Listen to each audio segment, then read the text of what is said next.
Hello and welcome to the Alien Romulus live stream, folks. For the ones that have been waiting, thanks for being patient. I know we're 5 minutes late or so, but we're just kind of sorting things out there as usual. I'm not the best with my timekeeping, Alan will tell you that No, from knowing me for years. it's my fault. I'd have a was. Yeah, we're looking forward to getting into this tonight. People who have been following the channel for a while might remember Alan from the time that we did an Indiana Jones, a similar kind of episode actually, where we kind of discussed the most recent Indiana Jones film, The Dial of Destiny. I think we were on that for a good 2.5 hours or something, weren't we? It wasn't as Yeah, you organised, like perhaps, to as this one. you like to bring me back for legacy sequels to childhood favorites, and I appreciate that. I was thinking that we're going to need to get you on something that's not a franchise, that's a bit more original, because I think that's probably more up your street, Alan, and you'd probably be a wee bit more enthused by that. I keep bringing you back for these franchises that aren't always the Yeah, greatest moments. we could rank Tarkovsky films or talk about like Salo or something if you want to. If you want to lose your subscribers fast. Yeah, maybe not as niche as that, right enough, but yeah, maybe we'll have a chat. Yeah. But we've got a kind of project that we're thinking about introducing down the line as well, so we'll get into that kind of later on. But as I say, thanks for joining us, folks. Tonight it'll be non-spoiler, spoiler, and then we're going to do a franchise ranking at the end. So I'll put this up just now, actually, just to kind of remind people. As I say, this is the non-spoiler spoiler section, but just try and keep the comments kind of clean here and non-spoiler also, just in case people that haven't seen the movie are watching this part only, so don't drop any absolute clangers. So you're not wasting it for those people that haven't seen it, that are in that situation. I won't put any comments up, even if someone does do that during the non-spoiler bit, but I will do it during the spoiler section, but I'll have the ticker tape up and there'll be plenty of warning before we do that. So if you could kind of just be mindful of that during the non-spoiler section. As I say, Alan, do you want to just kind of, some people might know you already, but if you just want to kind of tell us a wee bit about yourself, mate, how your day's been, and just introduce yourself to the troops. Well, I'm not going to tell you how my day's been because I want to keep my job. It's not been that bad. It's been all right. Was out in a shoot. I do commercial film and video work in the Highlands. Very rewarding. Very busy, very stressful. I'm the co-director of a small media company up here. What have I been doing recently? Aside from being made to go and see Alien Romulus at the I get the cinema. blame for that. Yeah, I don't know if I'd have. I don't know if I'd have gone to the pictures to see it. I got a kind Really? of love hate. I got a kind of love hate thing with the pictures in the last few years, which I won't go into it right now. I'll get into it when we're talking about the film. If I could see every film by myself at the pictures, that'd be ideal. It's the other people that bother me, You and just get to that age. I don't know. I've never been the age where I wanted to eat nachos at the cinema, or any other really noisy, kind of disgusting food. Um, like you've got that opening minute and a half or something that's in space and it's all silent and atmospheric and quiet, like That the was me. alien That film. was eating the That nachos. you just phones talking, farting, whatever. I wasn't It's far. like in space, no one can hear you eat nachos, or everyone can hear you eat nachos. But that's kind of only the big films that you get a lot of people. I tend to go to cinema like later on at night or earlier on in the day to try and avoid that. But sometimes it's unavoidable. Uh, I've had a few run-ins with people because I'm the one that will tell you to shut up if I think you're making too much noise. I went to see Long Comment here, Legs. but You saw Long Legs at the cinema, right? yes.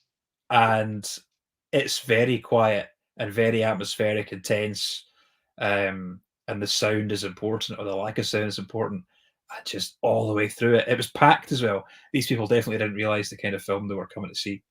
They thought it was another Insidious or Parent or whatever the popular horror films are these days with the young people. But just all through that, some prick was rustling a bag of sweets, like trying to get the last like thimble full of crisp dust out of his bag, you know. Sorry, it was you asked me how my day was, and I started getting on about noisy people in the cinema. It happens, mate. It's live TV. These things happen. Sorry, my camera keeps shaking because I've got my feet up on it. I'm going to take my foot down. I've got restless leg syndrome as well. So I was that annoying guy that if you sat next to at school would do your nutting by bouncing his knee against the table. Well, the guy next to me at Alien Romulus was first of all he took control of the whole armrest. He was quite a wide gentleman, was barely fitting into his seat anyway. But I'm not fat shaming. That's just I really felt his presence, you know, kind of in my space. And he was breathing really heavily, kind of in a kind of like a xenomorph. Maybe. And then he asked his wife or partner for a sucky sweet, and then he started sucking a sucky sweet. So I sat there for 10 more minutes, and I said to my girlfriend, "We're moving." So we just went away down at the front and sat in those seats, the neck breakers. The neck breakers. It wasn't as bad as I thought it was going to be. I actually quite enjoyed it because there was no one else there, so I could sit. Whenever there was an alien flapping about and there was pipes and steam going all over the place, I could have a cheeky vape and no one would notice because there was smoke and steam all over the place. People thinking they're in a 4DX screening. And my girlfriend thought I was really scared because I was sitting like this. I was just hiding the light whenever I inhaled. So yeah. Sorry, I'm ranting again. But yeah, that gives you an idea of my experience with the cinema itself before the film actually started. Yeah. Well, as I say, nobody was really in mine, to be honest. I think we must have seen it roughly at the same time. I think saying like I seen it on well, no, because some of us work during the day, so I seen it on Sunday. It was my last day of my holiday. I had a week off work, and I thought I'll celebrate the last day by going to see Alien Romulus. Was that a celebration? I watched a few horror films that day. I watched From Beyond, the Stuart Gordon film, the guy that made Reanimator. You ever seen that? Don't think so. Check that out. That's a lot of fun. I've seen it before, but I got it on Blu-ray when I was in Glasgow. I ended up watching Alien Romulus and then Alien Resurrection in the same day because I hadn't seen it in years. And then you mentioned that night about let's rank them all, and I was like, God, I really have zero recollection of that film. So I thought, let's just stick it on. But well, I was lucky. It's quite interesting watching those two films back to back, actually. So we'll get to that. We'll get to that. I was lucky because I know the first three really well, and I'd seen the fourth one enough to kind of fake it till you make it through a conversation about it. But I'd actually watched them kind of recently because my girlfriend hadn't seen them, and then I randomly ended up watching Prometheus and Alien Covenant, which I'd seen a couple of times. We can come to them. So yeah, I'm fairly well versed in the Alien franchise right now. Just don't ask me to talk about Alien versus Predator 2, whatever it was called. Requiem. We seen that at the cinema together, didn't we? I just remember. No, we didn't. We tried to go to the cinema to see Alien versus Predator 1, but we missed the train in Prestwick, and then we ran to Newton on Ayr for some reason. Right. And then we got on the train there. Yeah, we got on the train there. Yeah. And then by the time we got to the cinema, the guy was like, it started 10 minutes ago. And we were like, it's fine. And then he said, okay, but it's like 8 minutes long. And we were like, fuck that. I'm not bothered. I've seen something else. Yeah, I didn't see it until my wee brother got it on possibly VHS. It might have been one of his last VHS copies. And it wasn't worth the wait. No. Well, I've kind of grown to like it over the years, but again, as I say, we'll get into that. As far as my day has gone, it was my wee girl's first day of school today, so quite a big milestone for us. But it's been a busy day. She got on great, really, really good. No tears as well. I thought I'd be quite teary, but I wasn't. So that was good. Didn't embarrass myself. in front of anyone. But it's been a busy day, but they're in bed now, suitably knackered, and hopefully that's because routine had gone to pot over the last few weeks in my house. So I'm hoping this is the beginning of routine again now that the schools are back. But anyway, enough about my boring personal life. Let's do some comments first. So it's great to see so many comments in already. It's going to be a good streamer thing. I put this up because it was pretty relevant. Stevie Dan, I hate the smell of nachos. It's, I know what, it's like someone buffing in your face. I love nachos, right? If you ask me if I was on death row last meal, I'd eat nachos, but not cinema nachos. I'm minging, and you're in a cinema. I get It's that nuts. part. You're sitting like 6 inches from a stranger eating cheesy nachos. Aye. Well, not depending on how busy your screening is, but yeah, there is always that possibility you might be. At least cinema popcorn's so soft it doesn't crunch when you eat it. It just kind of squeaks. Aye. You know? ElectricGeek guys, so much to get into with this movie. I'll get there eventually. Allan off stream was saying he doesn't know if he can speak about this film for 2 hours when I said that's how long we'd be going. So if that gives you an indication, maybe to where it's heading. I'm going to pick a film at random from behind me. We'll talk about that. Paul Tams, we want geek, we want geek, we want geek. Cheers, mate, I appreciate it. See you down right, Andy. Let's go. Romulus, an alien story. Gary Wilson saying evening chaps, as is Scottish geek guy. Howdy, folks. Nice guy, Eddie. Evening, mate. Good to see you in the live. I don't know if I've seen you in the live stream before, Eddie. It's great that you're there, mate. Video tasties. Oh, that's Eddie was an Indiana Jones one. That's right, because he loved it when you brought up the fact that cinemas are just shite these days, and that the people are annoying. I remember Eddie relating with you about that before. Yeah, I remember that. Scottish Geek guy saying that, quote unquote, the pictures takes me back. That's exactly the feeling I had internally when you said the pictures earlier. I was like, I've not heard someone say that in ages. Does no one say the pictures anymore? No one says it up here. I've started saying the cinema, but I don't know if that's just because I'm trying to be a cool kid these days on YouTube and stuff. But I would normally say the pictures. I don't know where cinemas came from me. Online persona. That's it, mate. That's it. Paul Tams, I nearly got in a fight with a group of teens watching the OG Halloween on re-release at the cinema. Elaborate on that. What happened? I'm assuming they were talking through it. I got in a fight with two people watching. Do you ever see American Animals with Evan? What's his chops? Peters and I've not seen it. I know the film you're talking about. Pre-fame Barry Keoghan. It was in the arts cinema here as well, right? So small shows, proper films, and these two folk were talking and laughing at each other. It's kind of a comedy anyway, but they were laughing at each other. It was going on for ages. I was like, oh, fuck's sake. And I kind of kicked her seat and went, right, what are you doing? Shut up. And they're like, oh, can't we laugh at the film? So you're not fucking laughing at the film, right? You're fucking laughing at each other. Fucking turn around and watch the fucking film. And then they were quiet for like 3 minutes, and then they said something else, and I just went, really? And they just stopped, and my partner at the time sunk down into her seat. I think the stranger on the other side sunk down into their seat as well. That's the thing. You then become, in an instant, you're now the bad guy for like. I think someone shouting once to get a serial noisemaker to shut up is. I'm happy to take that bullet. Serial noisemaker. I sat in a pretty empty theatre for a show, and some guy sat next to me, and he was stinking of body sweat, absolutely humping he was. So I had to move. I've been in that situation before as well, Eddie. It's not nice. It's like, again, not to like shame anybody, but if you're coming out to a public place like a cinema, does it do any harm to at least empty a can of links on yourself if you can't even be asked to actually wash in the first place? It depends what kind of films you're going to see. If you're just sticking to franchise movies, you're going to get a lot of that. No offense to anybody watching right now. Aye, no, I know what you mean. Yeah, it does kind of attract certain people. I saw it Silver on IMAX yesterday at 1:30. Nice one, mate. I wanted to see it in IMAX, but I kind of didn't really think through the timing of this live stream, and it ended up being a mad rush because there was a night shift to seen it, so that I wouldn't have to mess Allan about and cancel my plans and stuff. So I settled for a kind of standard showing. I've got a lot of time for Prometheus, less so Covenant, but still, it's not terrible. I wish Ridley had finished his David trilogy.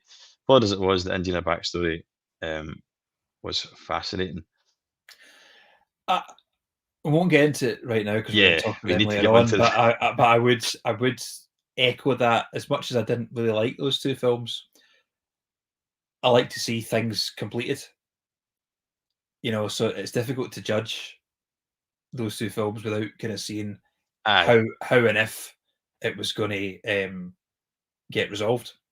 So maybe it's unfair to yeah. judge them, I but really like he's calling it the David trilogy. I think it would have been the David trilogy. But David's the best thing about those two films, and I Michael like the Fassbender chilling certainly. ending. I like that chilling ending, and Yeah. it was, if nothing else, the ending was well done and so chilling that it, like you say, it warranted seeing Mm. where it went thereafter. I thought.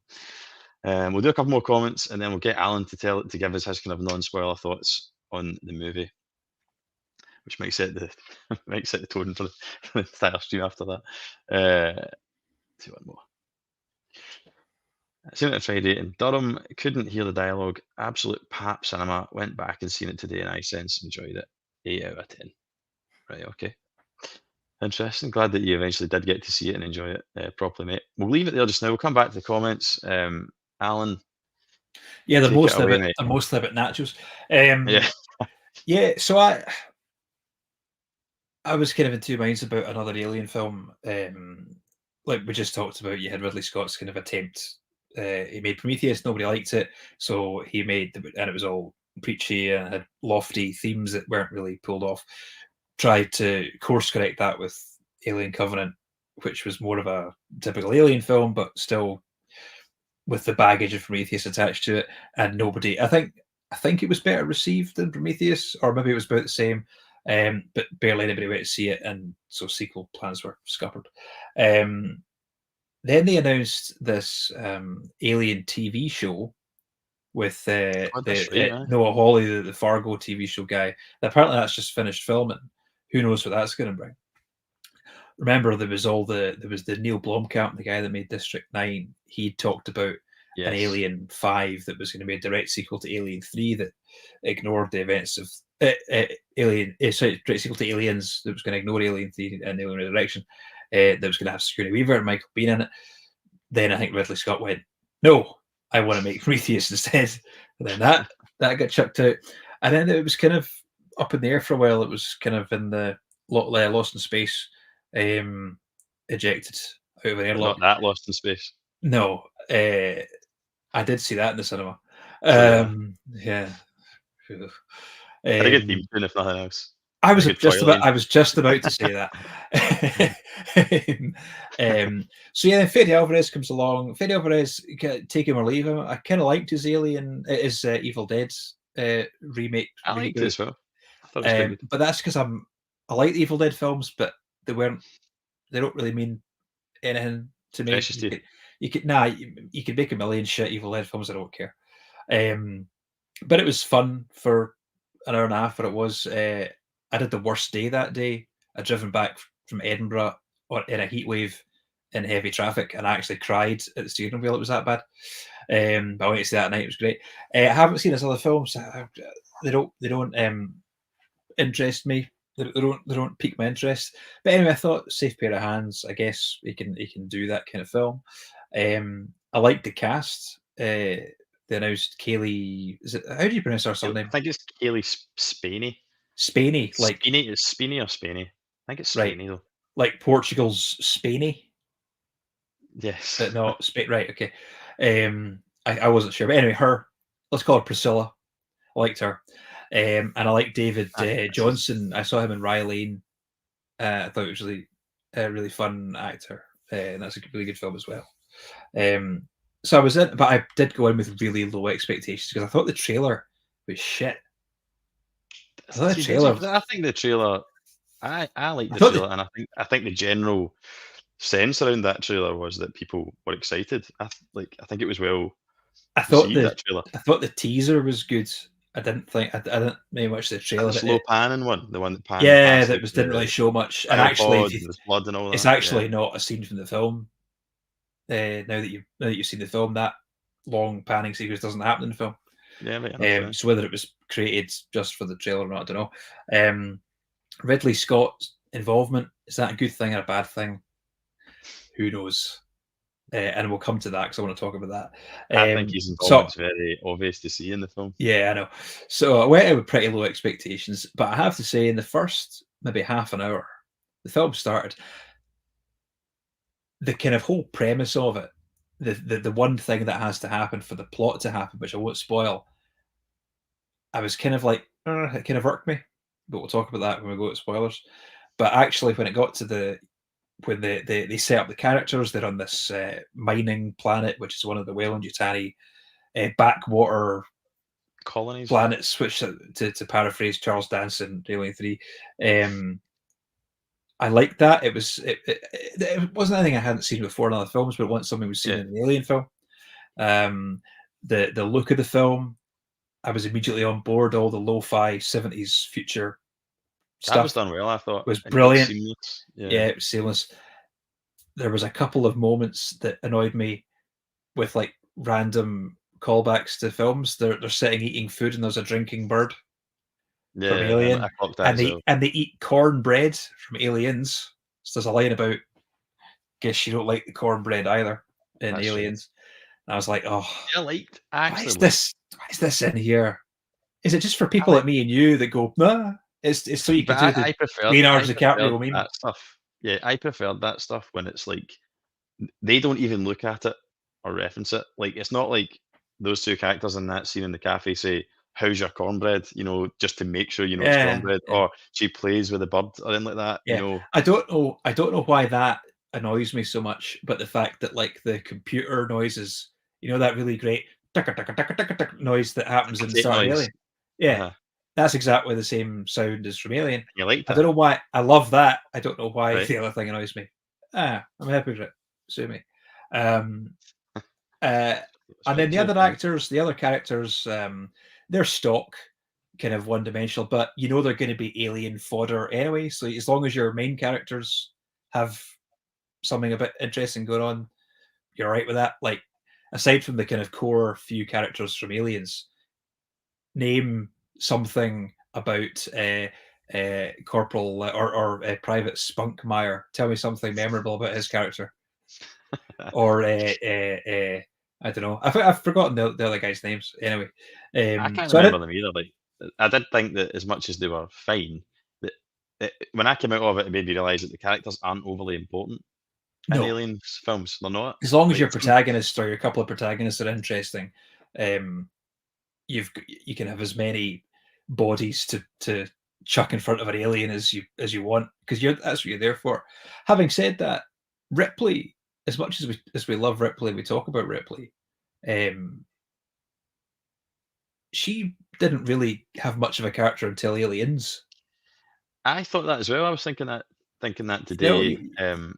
I was watching a couple of reviews that were talking about, oh, there's no character development, no memorable characters in this, and I thought, well, see if you're really honest though, and you were watching Alien in 1979 when you came out, Mhm. would you be saying, oh, what an amazing character, No, like Ripley is?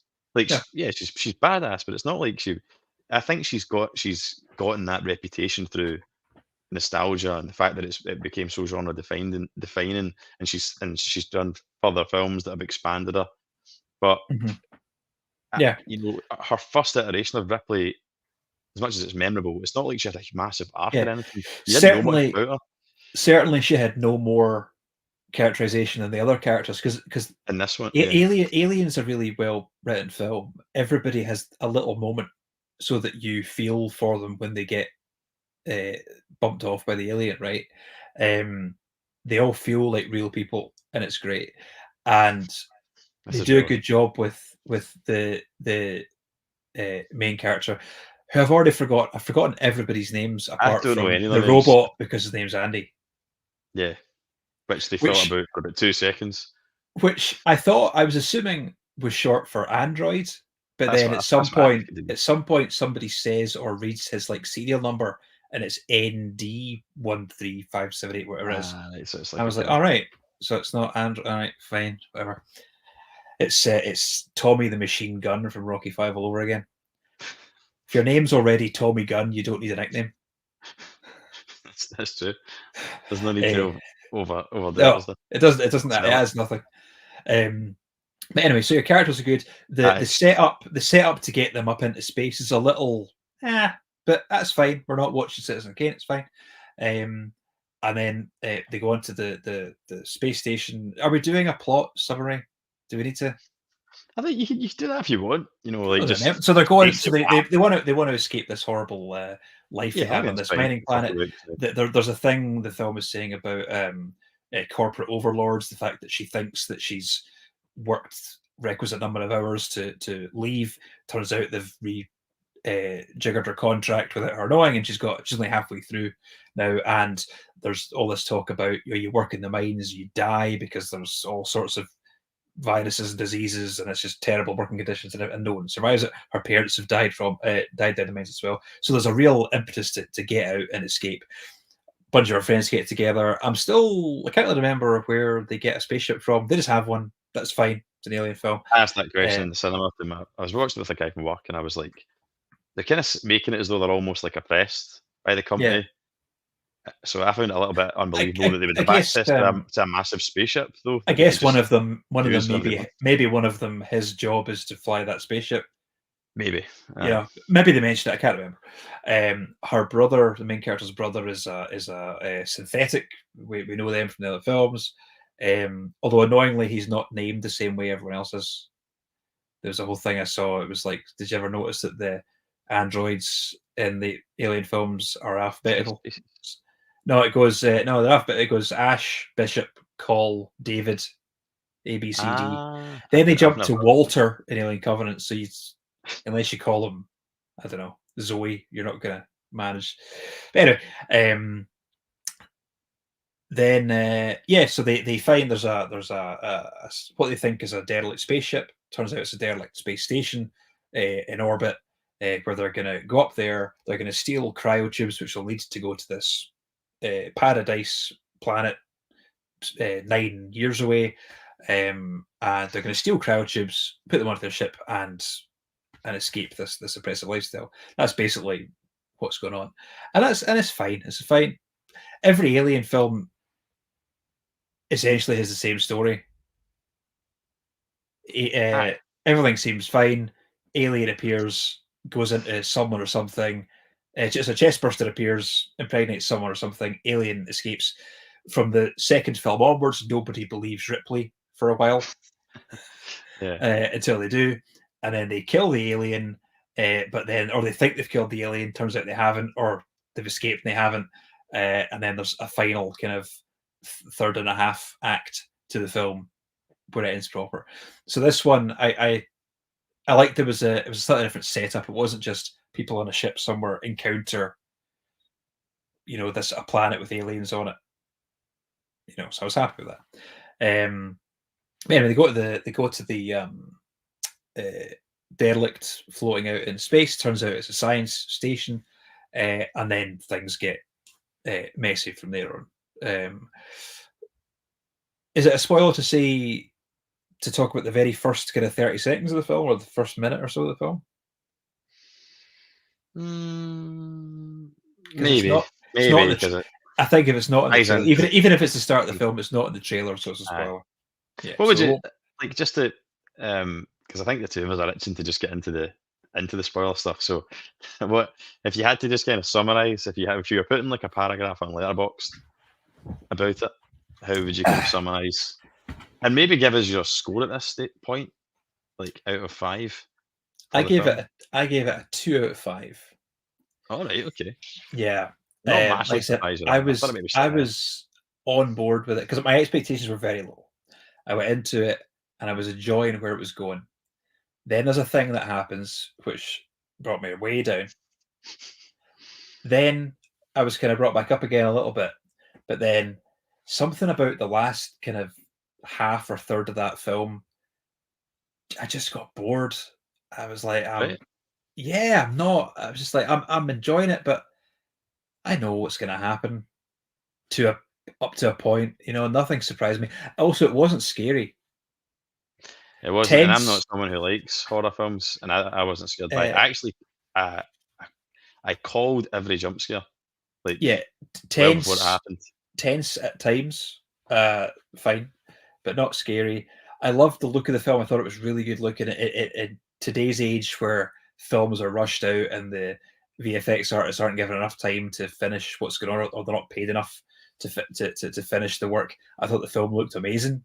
The practical stuff was great. The CGI stuff was great. I hate that in all the promotional stuff they're talking about how there's no CGI in it. Like we've become allergic to CGI. Like we see like that's horse shit. That was not every film's got CGI in it.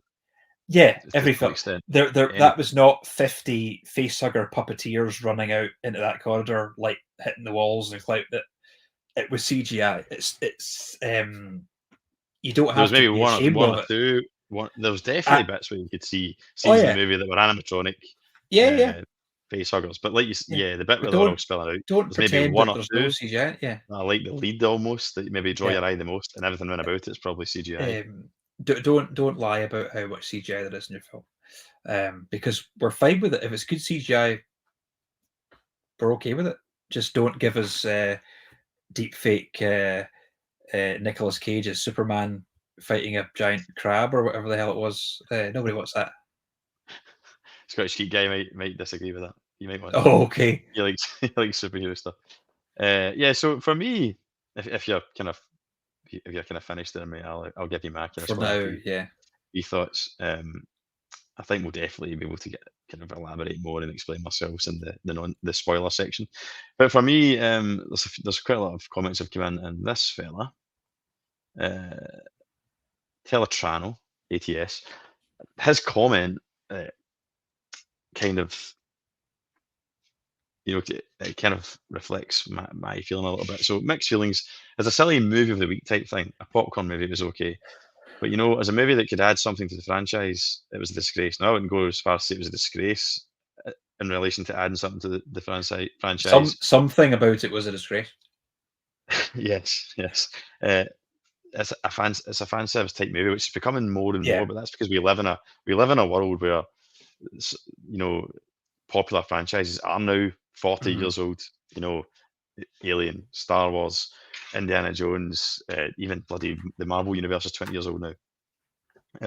So that's where we are, and fan service makes money, and it's going to be in there. And I think it was to this movie's detriment massively. Does fan service? Does anyone like fan service though? Do they actually? They think they do, but they don't. People just want to see a good film. Fan service, does it right?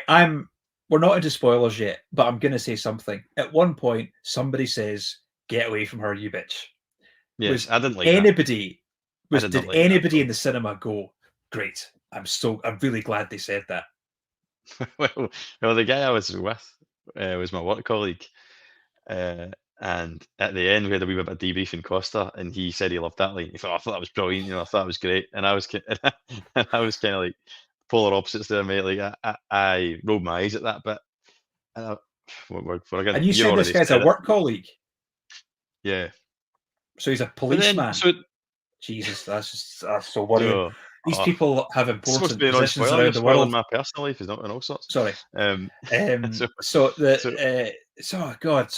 that's what worries me. Some of these people have important positions around the country and the world and your communities, and they sat and watched that in the cinema going, "Oh yes, I'm so happy someone said it." I hope they say it in the next Alien film and in the next Alien film as well. I hope they say it in every Alien film. Like, I'll be back. So people do like it. Clearly, there is at least my work colleague who liked it. But to me, it's like fan service has got to the stage where it's like fast food. It's shit for you. There's nothing good in it. But in the moment, sometimes it can be quite satisfying. But then after it, when you think about it, you're like, actually, what was served there was actually quite hollow with sort of no nutritious value. You know what I mean? That kind of thing. That's where I am with. But your man there does have a great point in that it's fine for a forgettable Friday night or whatever, but when you get 7 films into a franchise that started off really good, like really good, like top 100 films ever made good. I know that with the Marvel films that they're fine, they're good films, they're enjoyable, but they are Friday night popcorn films. Like, Alien and Aliens appear on the best films ever made Yeah, list, like Sight and Sound's best films ever made. Uh, when you're making a sequel, it has to give us something new. It can give us a lot of the same things, sure, but it has to do something interesting with it, and this film just didn't. I just think And it's. someone said, "Get away from her, you bitch." I just think that kind of like you, low expectation. I enjoyed the trailers. I was quite excited for it. I'm actually quite a casual Alien fan, believe it or not.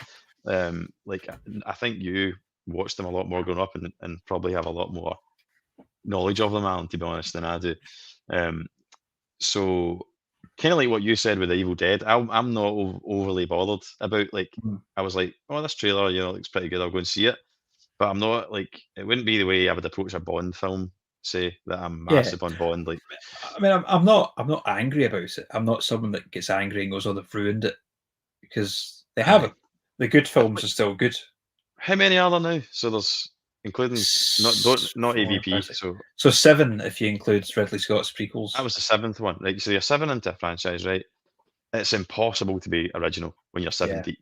Doesn't You're matter at, you're who's at, at helm, right? you're at Diamonds Are Forever, basically. It's impossible. And we You know can be how good. that You went. can be good within the realms of what you are. You're the seventh in a franchise, but you can't be an alien or an aliens because the moment is gone. You're always going to be a derivative of that. And you might be a good example of what to do with the IP, but you'll never be as good as the inspiration Look, for your look, movie. look at Aliens. You want to talk about a film adding something to a franchise. Nothing like Alien. It's not even the same genre. But One's a horror, one's a sci-fi action film. Scary bits, sure. It did something different.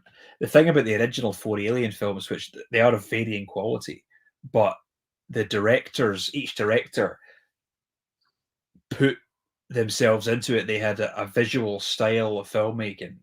You can tell that that Alien is a Ridley Scott film, that Aliens is a James Cameron film, that Alien 3 is Fincher, and Alien 4 yeah, is you're right with that. a French Jean-Pierre Jeunet, a French weirdo art It's a fucking house. weird. That is a fucking Yeah, weird film. right. Alien But you could, but is yeah, excellent. you look at his other films, you go, I get it. This film had no kind of. Did it look like a Fede? What the hell's his name? Fede Alvarez. I've Fede forgotten his name already. Alvarez. Yeah. Um, Don't Breathe is a better movie than this. right. Okay. I think much better. But then it's original. It was an original concept, so it Yeah. has that already. It already has the Yeah. inside lane over something that's Yeah. seven deep, as I say.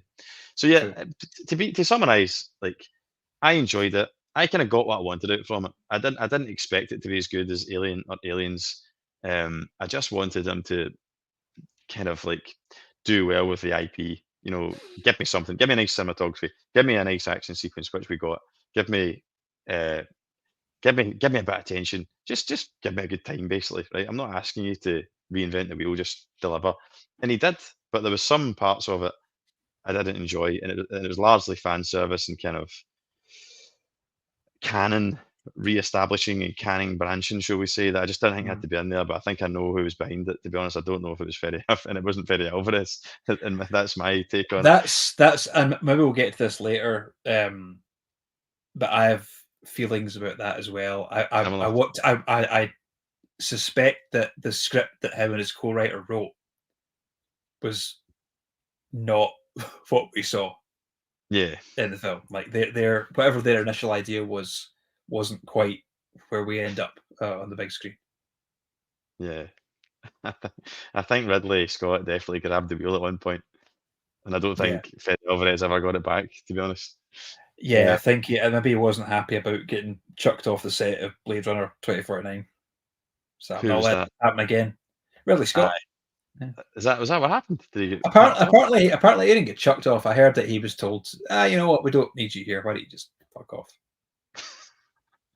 And Politely. funnily enough, 2049 is considered a modern classic, although didn't Yeah. make dollar. But No, it didn't. But we're about to go into the spoiler section of the stream, folks. If you're just joining us, thanks so much. As I say, and also this will be available obviously as a replay and on the YouTube Music as a podcast episode that you can listen to. So if you are hitting us up, thanks very much. Appreciate all the comments. Great. It really helps the stream go. And this is the whole point in the live, is to interact, to so we can discuss it as a kind of community. So it's great to see all the comments there, and we'll try our best to react with you and that, and give you your moment, but also try and move things on a bit. I know we've been a wee bit slow with the non-spoiler, but I'll do some comments, Alan, and then we'll stick the ticker tape up for the spoiler, and then we'll just get into it, and we'll start getting it into the good stuff, or the bad stuff. Where were we? Okay. Seeing a lot of Sorry, spoilers in here, yeah. Yeah, so I'm going to batter through them quite quickly. Some of these ones that are just right. Back to the nachos. It's like the nacho live stream. Odeon nachos are tasty. Cineworld's old nachos were rank. The new Cineworld pens are better, but still not Odeon good. Okay. Must be a Highland thing. I think that's in relation to people calling it the pictures, Alan.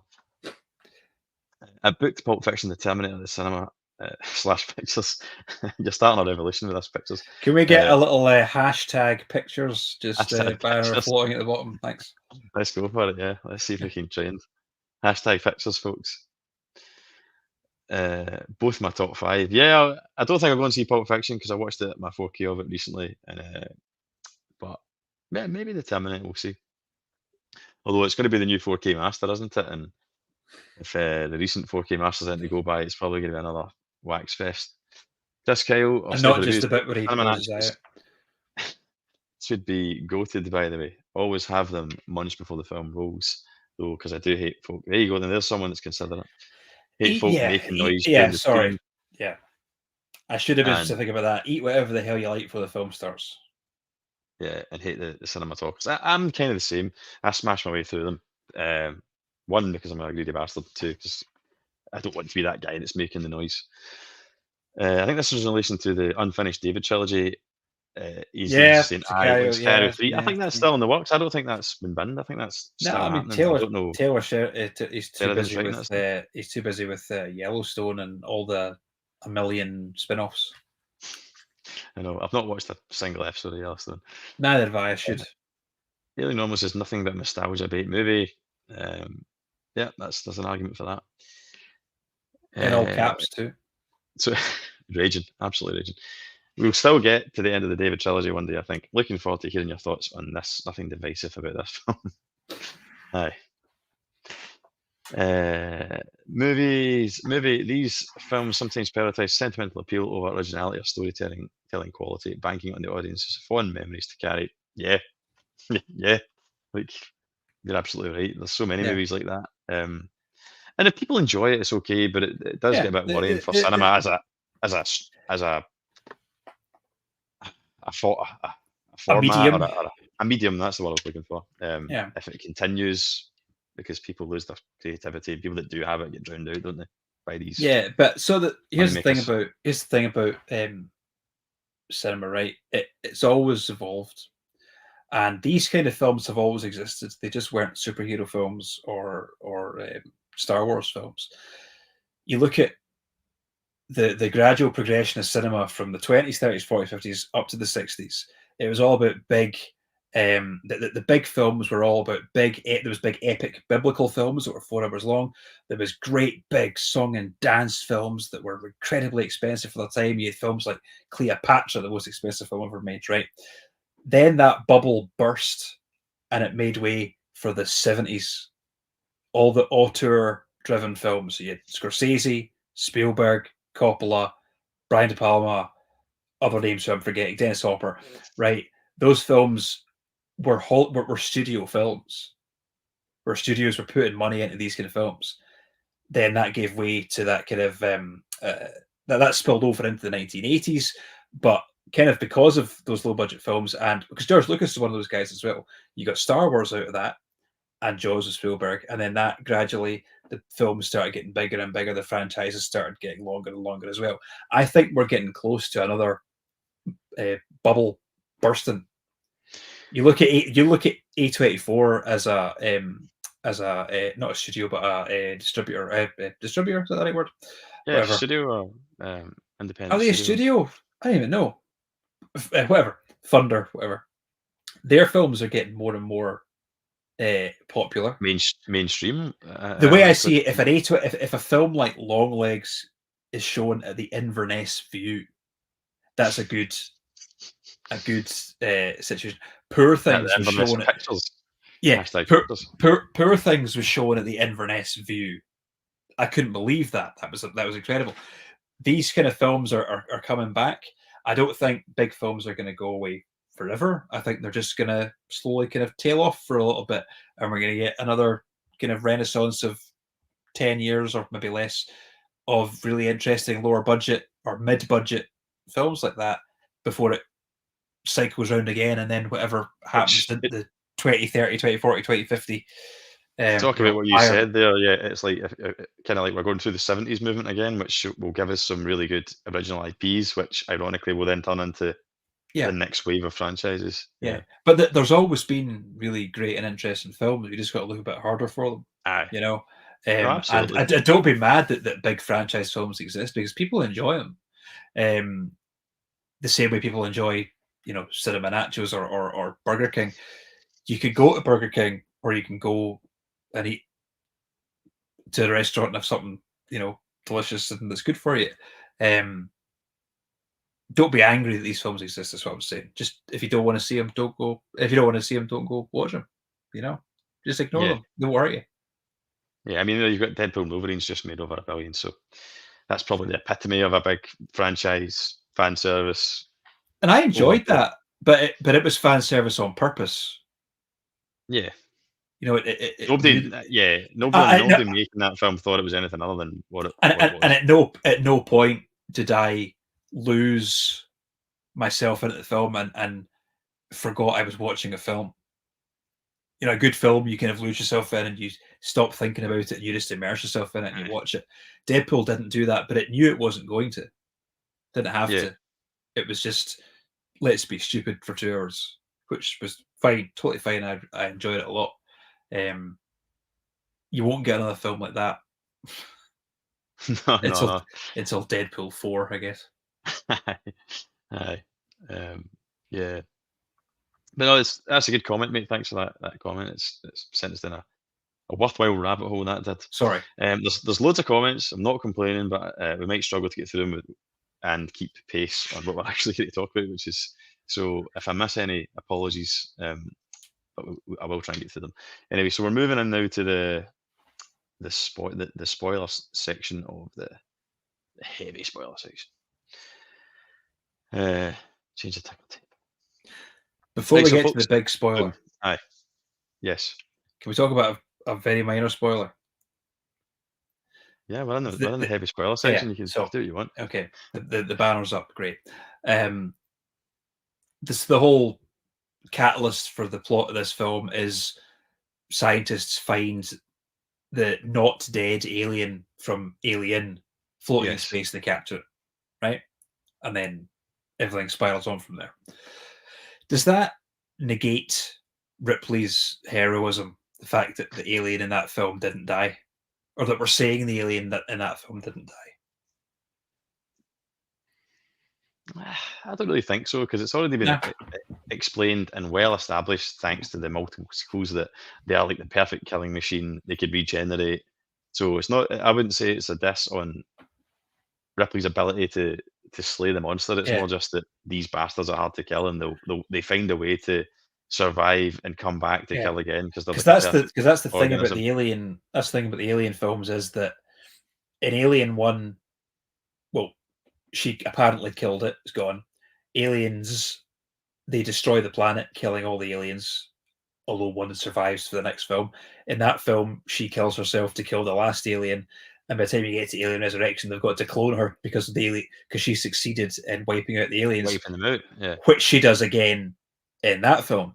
So you're kind of stuck. You've got nowhere to go.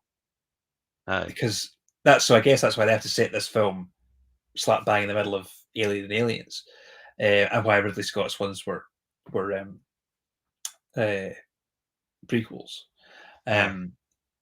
So does this mean that the sequel to Alien Romulus, Alien 8, whenever it appears, Alien 8, I like that. It's got a ring to it. Yeah. When that appears, is it going to turn out the Queen Alien from Aliens, when it got blasted out of the airlock, isn't dead? Is that going to be a say up to that? Lingering about as well, like with a power loader stuck to it. Hurling through space. Yeah. Why was it in a rock? I didn't get that. Was it see Not when it pans explained. in the beginning? It opens up and it pans back, and then we're like, oh, there's a Yeah, xenomorph. that Was that fossilized, was or was it this? was it Was it meant to hiding be behind because the rock? was it meant to be like because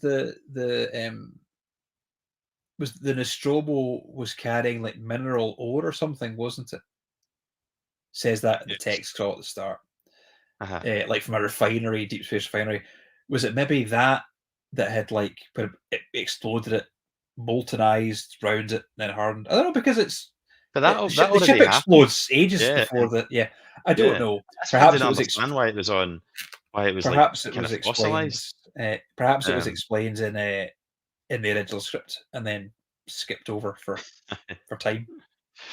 so like yeah, so it's established right away. Like, as you say, there's the silent opening, which I quite enjoyed. There's all those Oh audio cues, which are nice. There's the fan yeah. service where you get the little bird thing that is in the opening shot of the original Alien, which I like that as long as it's subtle, as long as it's kind of like if you know, but we're not going to force feed you it, Okay. i.e., get back from her bitch.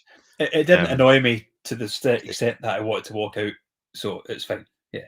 aye, see, I much preferred the kind of low key fan service uh, like that. And I thought, like you said, the production design and everything was absolutely pitched perfectly. It felt seamless. I think if you watched Alien and then watched this, even though they're what 40 odd years apart, they've done an amazing job of making that All the quite tech looks seamless. I the think. same. You could take shots of corridors, characters walking down corridors. You wouldn't be able to Aye. tell which film was which. Great. So as you say, they go there, they get convinced. Paul Tams has put in Navarro, who I think was the male lead, wasn't he?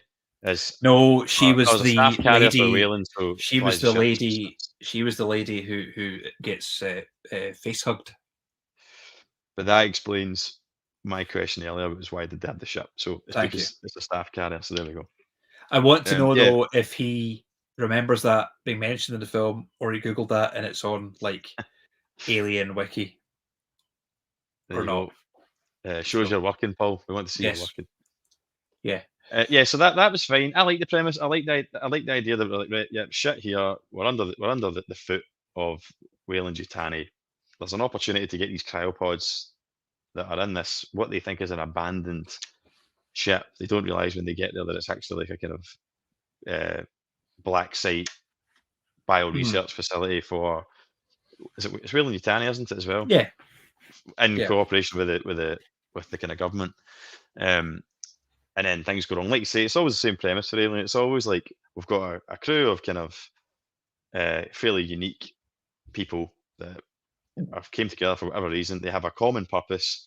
They go there for that purpose, and then the xenomorph makes it hell on earth for them, and they have to conquer it, and blah blah blah. That's where we are. I liked all that. I liked the build of tension.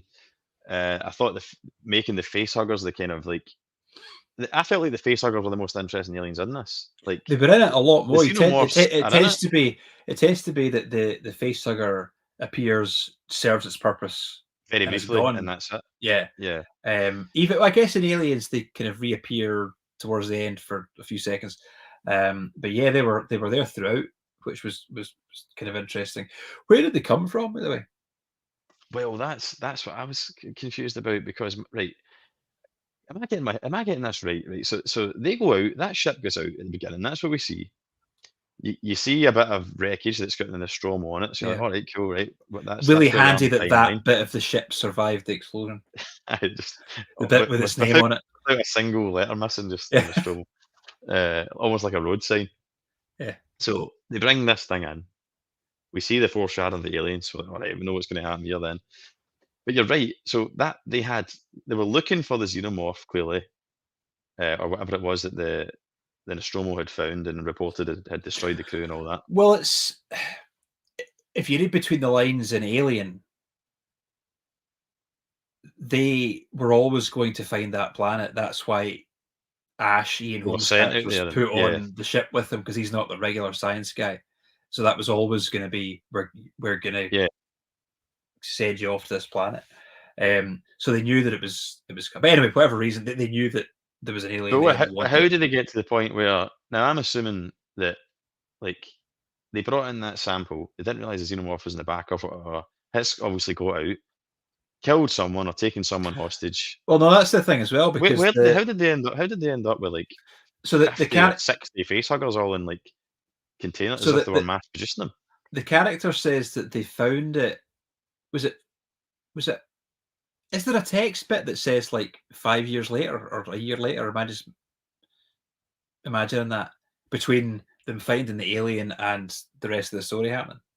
Because there's a line in the film where someone says Maybe someone can help that us out with that. the alien was everything was hunky dory until 17 days ago. Oh, I think the alien was encased in alien secretion. Apparently, they can do that. Well, again, So, but tell us about it. Was that a survival instinct? Possibly.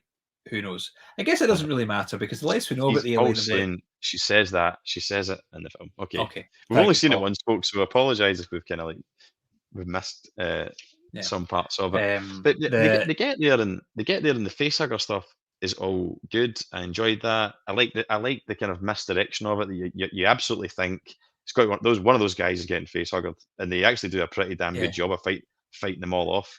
I know facehuggers are easier to get off you now. It was always like as soon as one of them came at you, that was you. He was just batting away as if he was like a World Series player.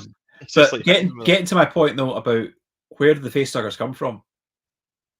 I still don't know. I don't because understand how they had the alien they find doesn't lay eggs. Exactly. And I it's thought a queen alien lays eggs. Now in Ridley Scott's original film, because the queen alien didn't happen until Aliens. In Ridley Scott's original, there's the deleted scene if you watch the director's cut of it where Ripley finds the Captain Dallas and I think it's Harry Dean Stanton who are like on a wall all encased in alien secretion. And it looks like they're being turned into eggs. So maybe that was that they'd thought that was their kind of imagining of the alien life cycle in that film. But then obviously that gets cut out of the film, and James Cameron can write something else with a queen alien and all that. The second one, were they doing that? Because if you want to talk about how fucked up the alien life cycle is, what was the big vagina on the wall?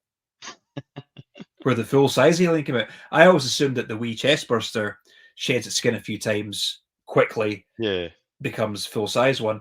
Does it now goes into kind of make a wee cocoon chrysalis thing but we've with never a seen vagina that, on it, which then comes out? Aye. It's a very do you not think it's jumping the gun a bit here, but do you think it's quite a sexual film? And it's like, well, Alien is an incredibly sexual film. Each as a franchise, but I think and then that mad scene in Resurrection that's fresh in my mind.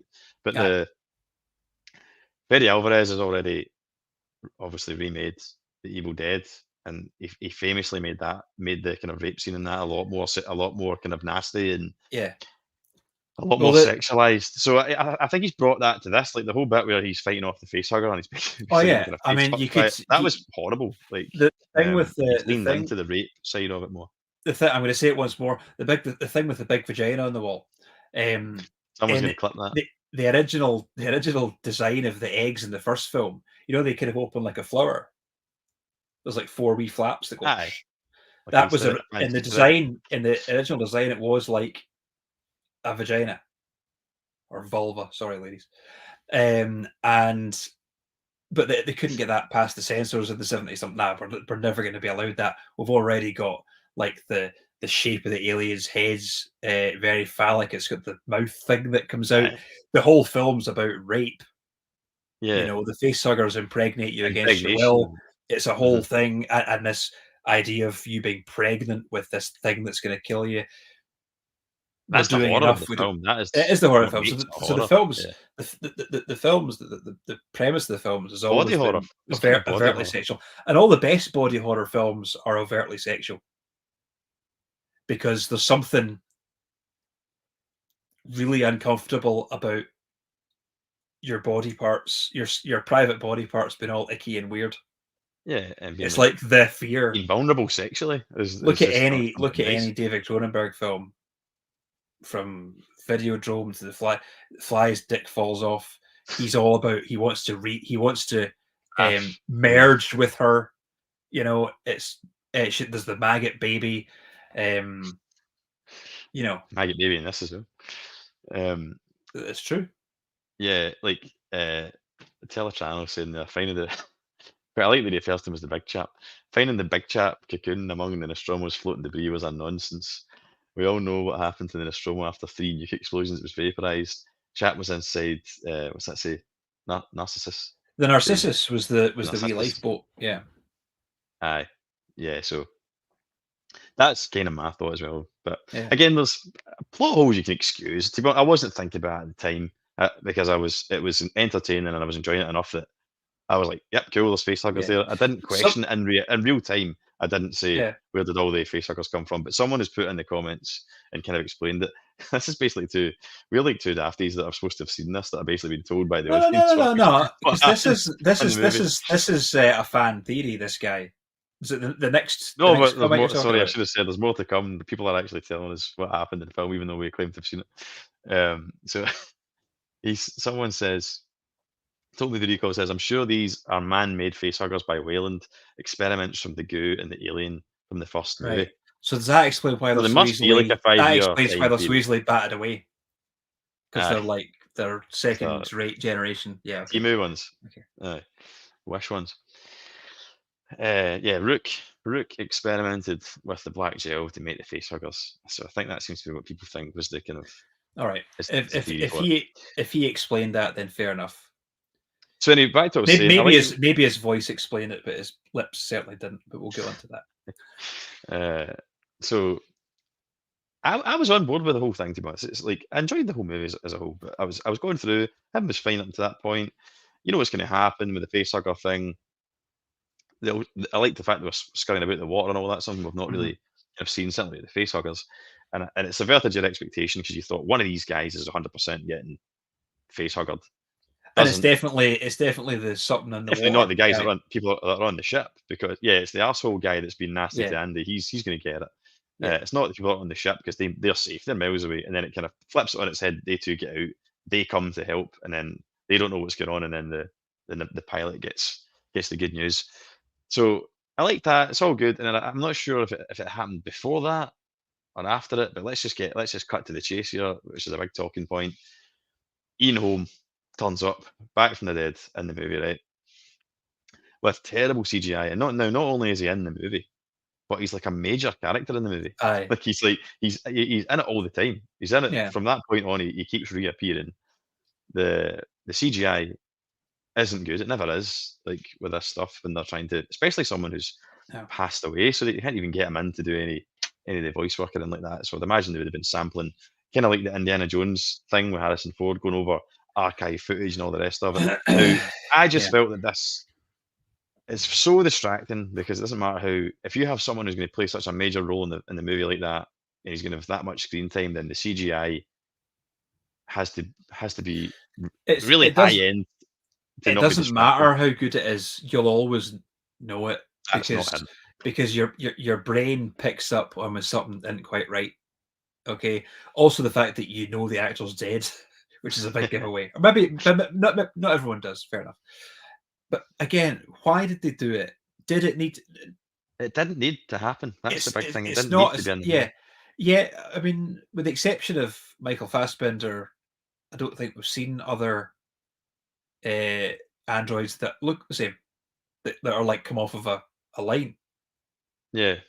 Because Lance Henriksen didn't play an android in Alien 3 when he turns up at the end. He was a real guy. So it didn't need to be the same actor. You could have got like another actor. You do get somebody like Michael Fassbender to come and do somebody like Jason Isaacs or someone that'd be really good in that role. Get him to come in and do a really good 5 minutes. He was all melty faced and fucked anyway. You could have been anyone under there, right? Well, that's what I thought as well. I thought, what if they really wanted to have the continuity with the first film and have it be Ian Holm's Rook, right? You could have just had he was already cut in half and mangled as a result of like an alien outbreak, right? Why not have him, and then let's lean again into the horror element. Why not have him looking absolutely mangled, that his face is unrecognizable, really, and it's been all melted off with the acid, and it's an animatronic. It's practical effects again, and much in the way if you've seen Longlegs with Nicolas Cage, where every time he's on screen and he's taking up the whole screen, he's actually quite awkward to look at. Like he makes you feel uncomfortable because you know it's a real person. or in this case, it might be an animatronic, but you know it's something that's a real thing, and it's quite unsettling. But Yeah. then you can have the name badge on, you can have the It says ID badge Ash. that says Ash, and it Maybe has a they're all picture of called Ian Holm. Ash. Has a You know, picture of Ian yeah. Holm on it. Yeah, right. That's it. And then you've got that nice little wee nod that, but you've not actually got a jarring CGI character that you've spent a fortune on. And I just thought that would have been if you have to have him in for the continuity, that would have been how I would have done it. Or like you say, Yeah. have him as an Ash-like android, maybe wearing the same shirt because it's Well, supposed to be see, from that time. so that was the But it's thing, Jason right? Isaac, like you say, that's playing him. So that was the thing. He was in exactly the same clothes as Ash wears in Alien. When I It's saw like, that body let's make face sure down, people absolutely know who this when I guy saw is. that body face down, I thought, "Oh no, are they gonna?" And then they did. What I will say, His when the profile, I thought it looks a bit like see the like him. shots, there's certain shots in that scene where he's like propped up on the table. That I'm pretty sure it was an animatronic from a distance, and it looked Aye. really good. It looked really good. And then, but then he starts like clambering across the desk, and you're like, okay, I see why it's a CGI face replacement. But did anyone think that, you know, it keeps cutting back to him like on the monitor? He looked like a Thunderbird puppet. It was He did really look a bit odd. of shit. Or like, Shit has in the anyone monitor. seen the Peter Serafinovich weirdo little short video with the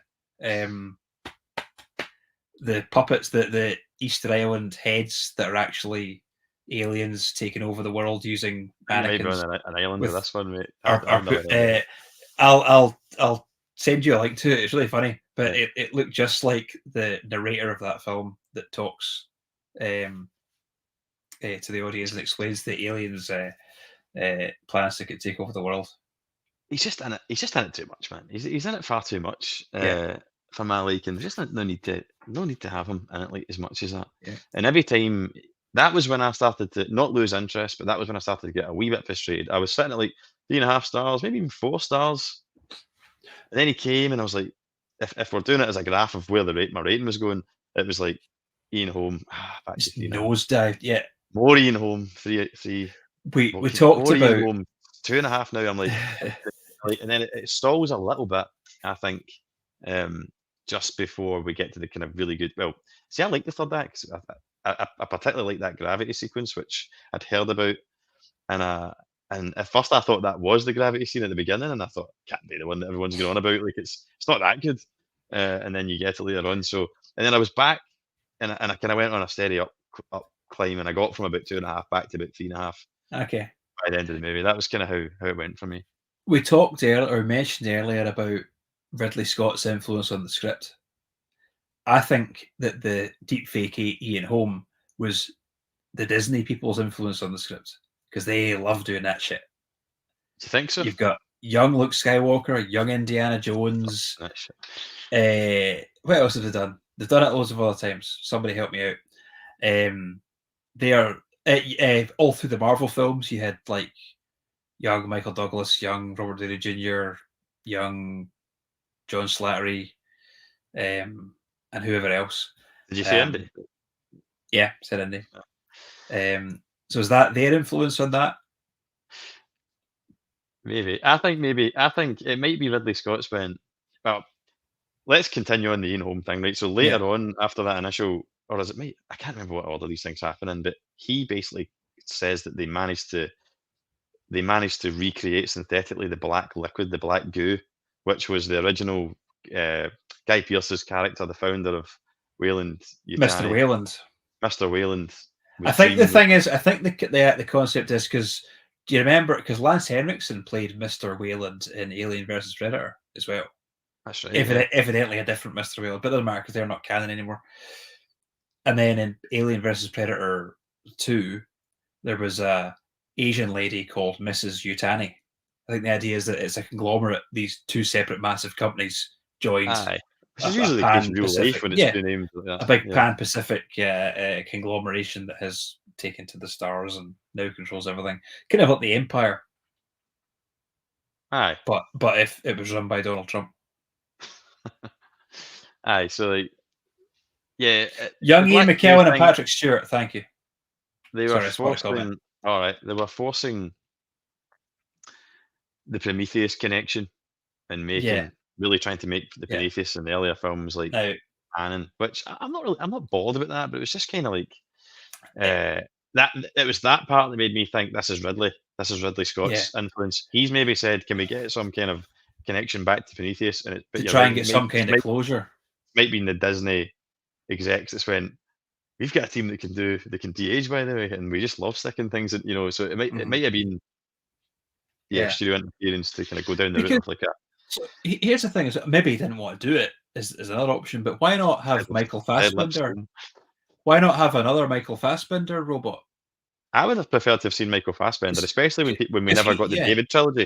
We never got because the he's David trilogy. around. Because those films aren't set that earlier than Alien, Is it like 90 right? years or something? 70 or 90 years, I don't maybe? think so. Not even that. I can't remember. Aye. But doesn't mean that his model isn't still kicking about. His big deep face eyes. Aye. Jeez. Should have used David. There you go. Easy to bring That's Fassbender yeah. back. Just what just Unless said. he Yeah. was not interested. Yeah, I would have rather have seen Fassbender because, like you say, a lot of people enjoyed his character and his portrayal of David in those earlier films.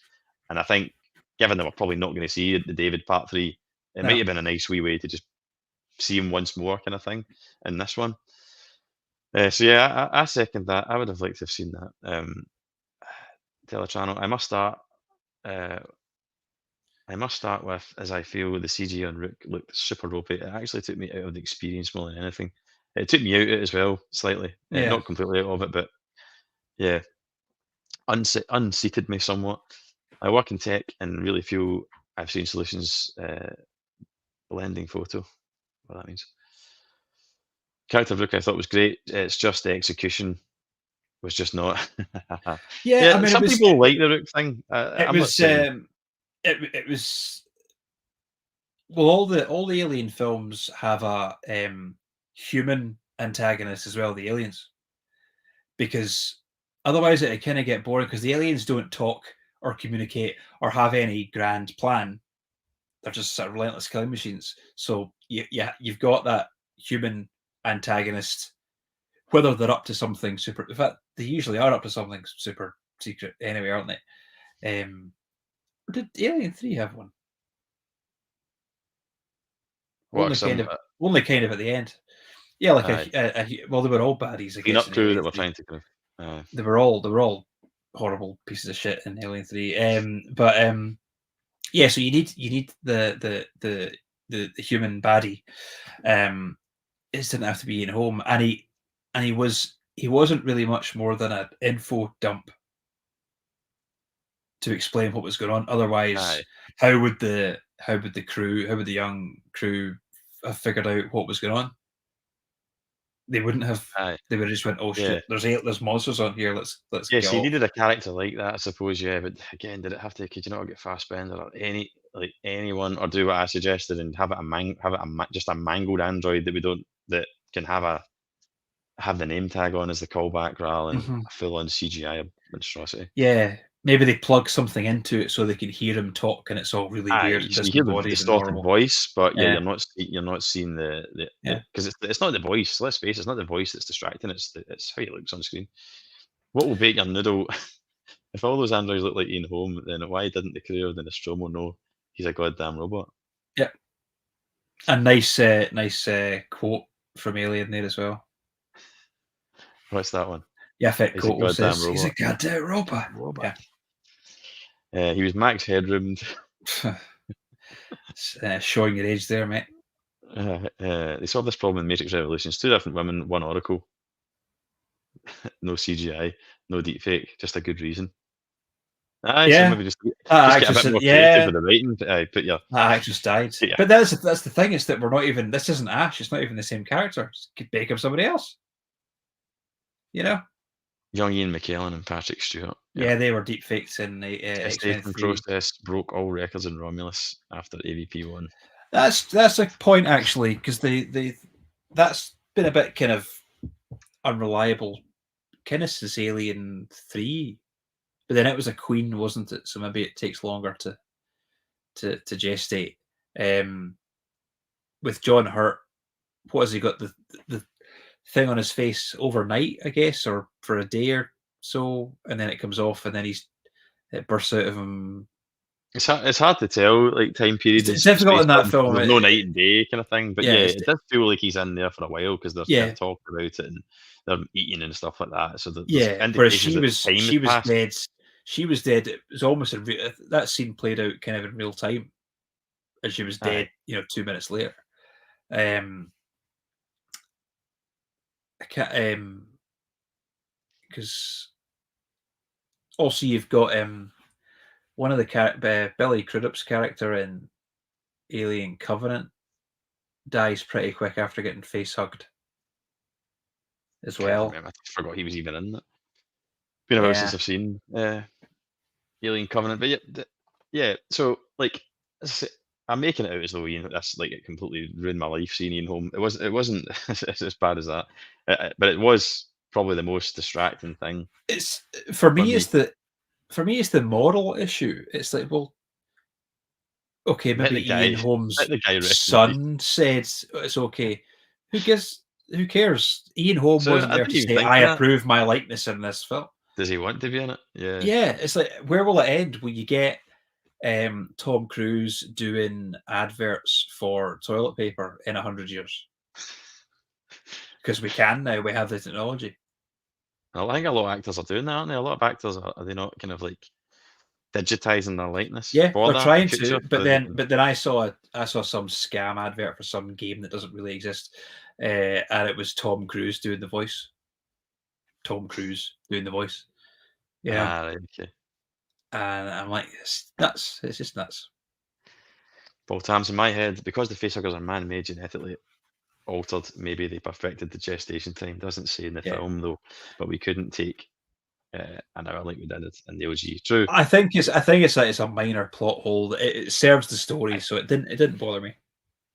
It's like so can we move on from there? And someone put a good comment up earlier about the cryopods. Actually, just see if I can find it. I have another point about the cryopods as well. I don't know what Right, this. go for it, and we'll see if it maybe marries up with this comment. What's your point about the When they cryopods? get to the cryopods and they go, oh, there's not enough fuel. We need to go and get fuel. And that's when the facehuggers attacked. They never took that fuel out with them, did they? So when it gets to the ending and they're away to go to their sleep chambers, they don't have enough fuel, right? Because they were taking like big canistery tank, big gas canisters out of this thing. They never legged it out of that room with all those big gas canisters, did they? Ah, that's a good point. Or is it that the cryopods didn't have enough fuel for like 5 of them, or however many there were, for 9 years, but now there's just 2 of them left, so they'll be all right? I can't even remember. I'd like to think there wasn't as massive a hole of that though, surely. Plot hole left, but I just can't think in the moment. But someone else put up about why was there so little cryopods, I think it was, on that massive ship. Um, but anyway, Well, it was a aye, space station, wasn't it? Or no, what? No, because they say there was another reference. It was to Alien 3 that thing that they ejected was an EEV. So the cryopods were actually an escape pod.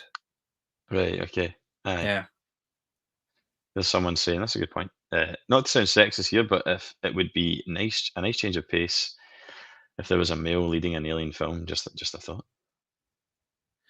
Uh, Maybe never going to happen today's day and age because people will come out and say, look, this is a known female-led franchise, and now you're trying to take that away from females. That's how I can imagine it going.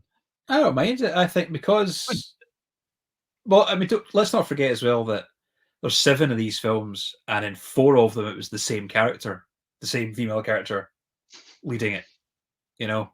Um, when you get to Prometheus, I mean, Noomi Rapace was such a non-entity in that film. You can't even call her a protagonist. Catherine Waterston she's a fine actress, but again, there was nothing going on with that character in that film at all. Kaylee, have we decided on Spaney, Priscilla? She's probably the best out of those 3 characters, I think, in terms of characterization Yeah, plus performance. yeah. I didn't even really think too I don't much about mind. the performances in the film. You know that way, like I don't mind maybe it. an indirect like compliment.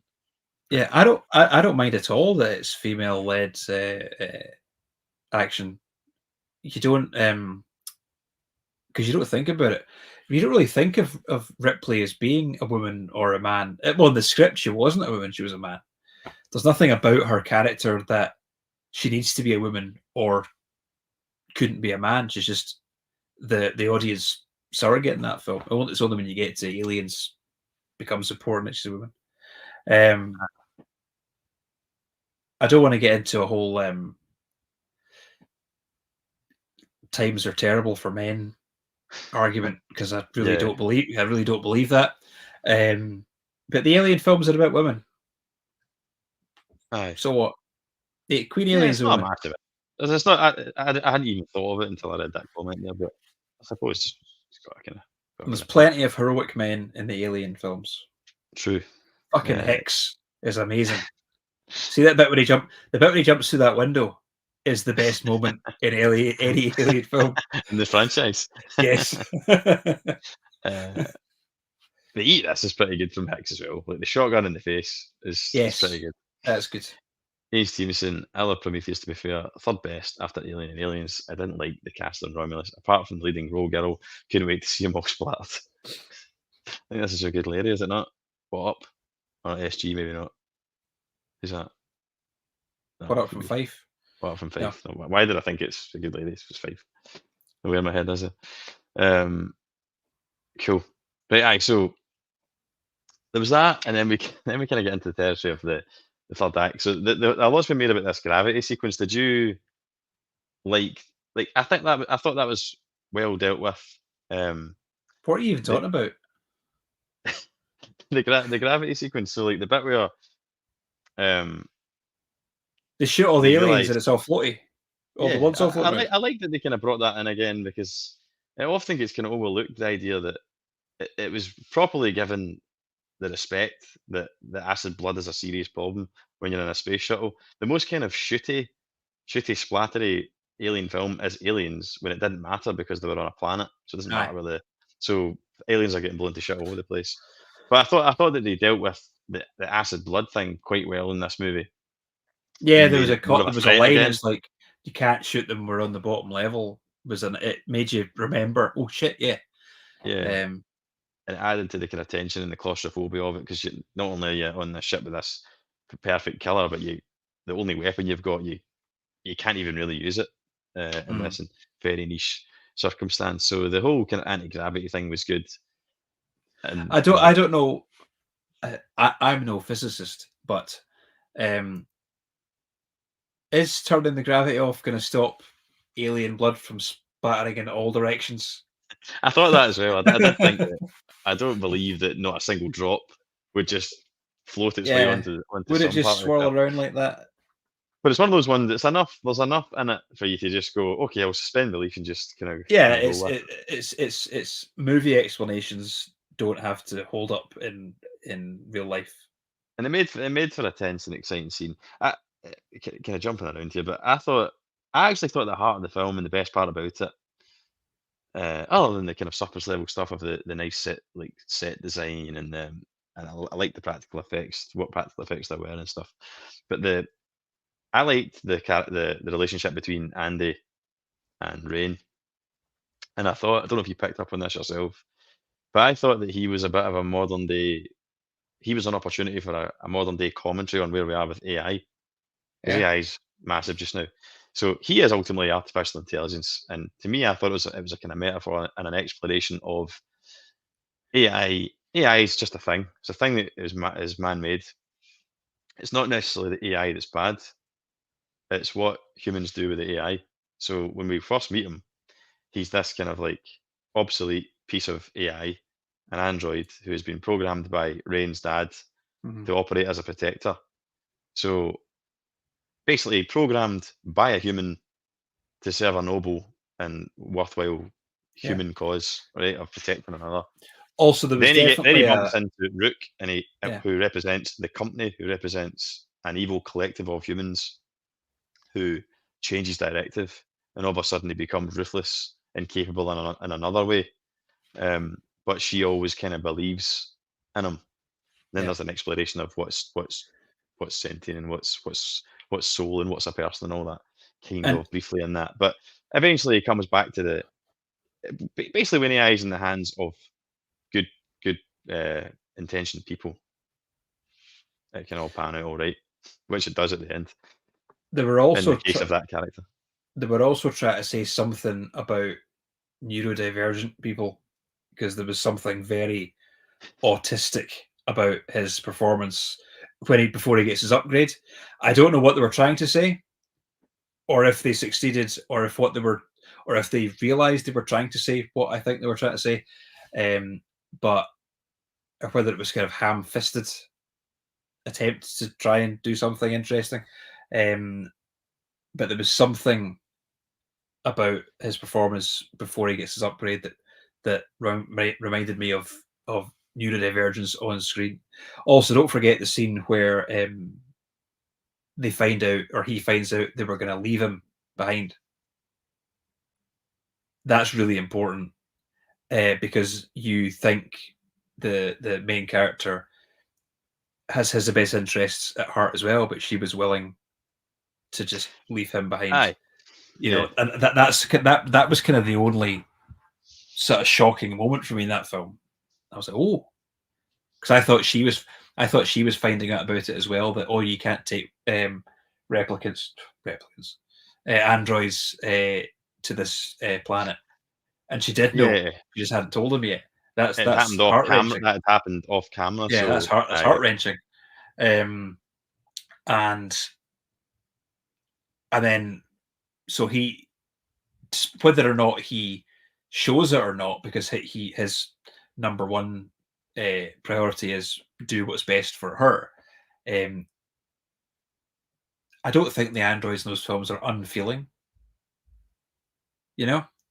Um, and the fact that he's then, against his will, he's got the chip put in him, and then he's, oh no, I've got a new priority now.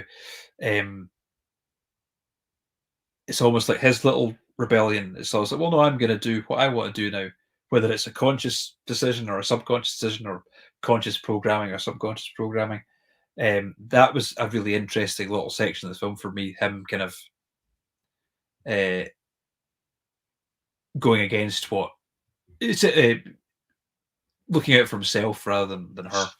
showing kind of human traits, or yeah, and a survival instinct when he's not supposed to be able to think like that Yeah, was pretty interesting. No, you're right, and that kind of juxtaposition of humans acting almost, or humans acting coldly and making logical decisions like she did, where she's made the logical decision of, yes, it's best for me to go there, and it made, as much as it's not nice, it makes sense. He's not a real person, so he'll have to get left behind, which is basically the exact same decision he makes later on that upsets a human character when he decides not to open the door because it'll kill everyone. But so it's kind of like, it's all right. It's all right for humans to think logically like that from time to time, but not when it's an android kind of thing. There's a double standards thing going on.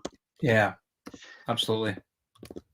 So we get to the final act. What did you think of? Well, see, in the build up to that, his sister gets compromised. So that part we're talking about, where he makes the decision not to open the door and the brother gets pissed off, understandably. They then find her and cocooned in the kind of alien hive nest thing, Mhm. and he wants to use that new serum, the kind of black goo thing that they've developed, Yeah. which is supposed to turn you into kind of hopefully into kind of super soldier, or the next evolution of the human race. That's Not a zombie killing machine like it did in Prometheus. yes. So that's what they're hoping for. He understandably thinks they're not going to make it out. She's going to bleed out because she's sustained an injury from the alien. Give her this. Rain gives it. Don't be daft. We'll get her back. I don't trust that thing. Right, cool. And I actually thought what was going to happen was he was going to take it. See, when he stands in and saves Rain, and he gets stabbed by the xenomorph, and he gets dragged up into the tunnel. Yeah. I thought what was going to happen was he was going to realize my tea's out here. This thing's going to kill me. There's other. I'm being flanked by other xenomorphs. What have I got to lose? Jab myself in the neck, turn into like a mad like human super soldier, and get Half myself man, half power loader, and have a big fight.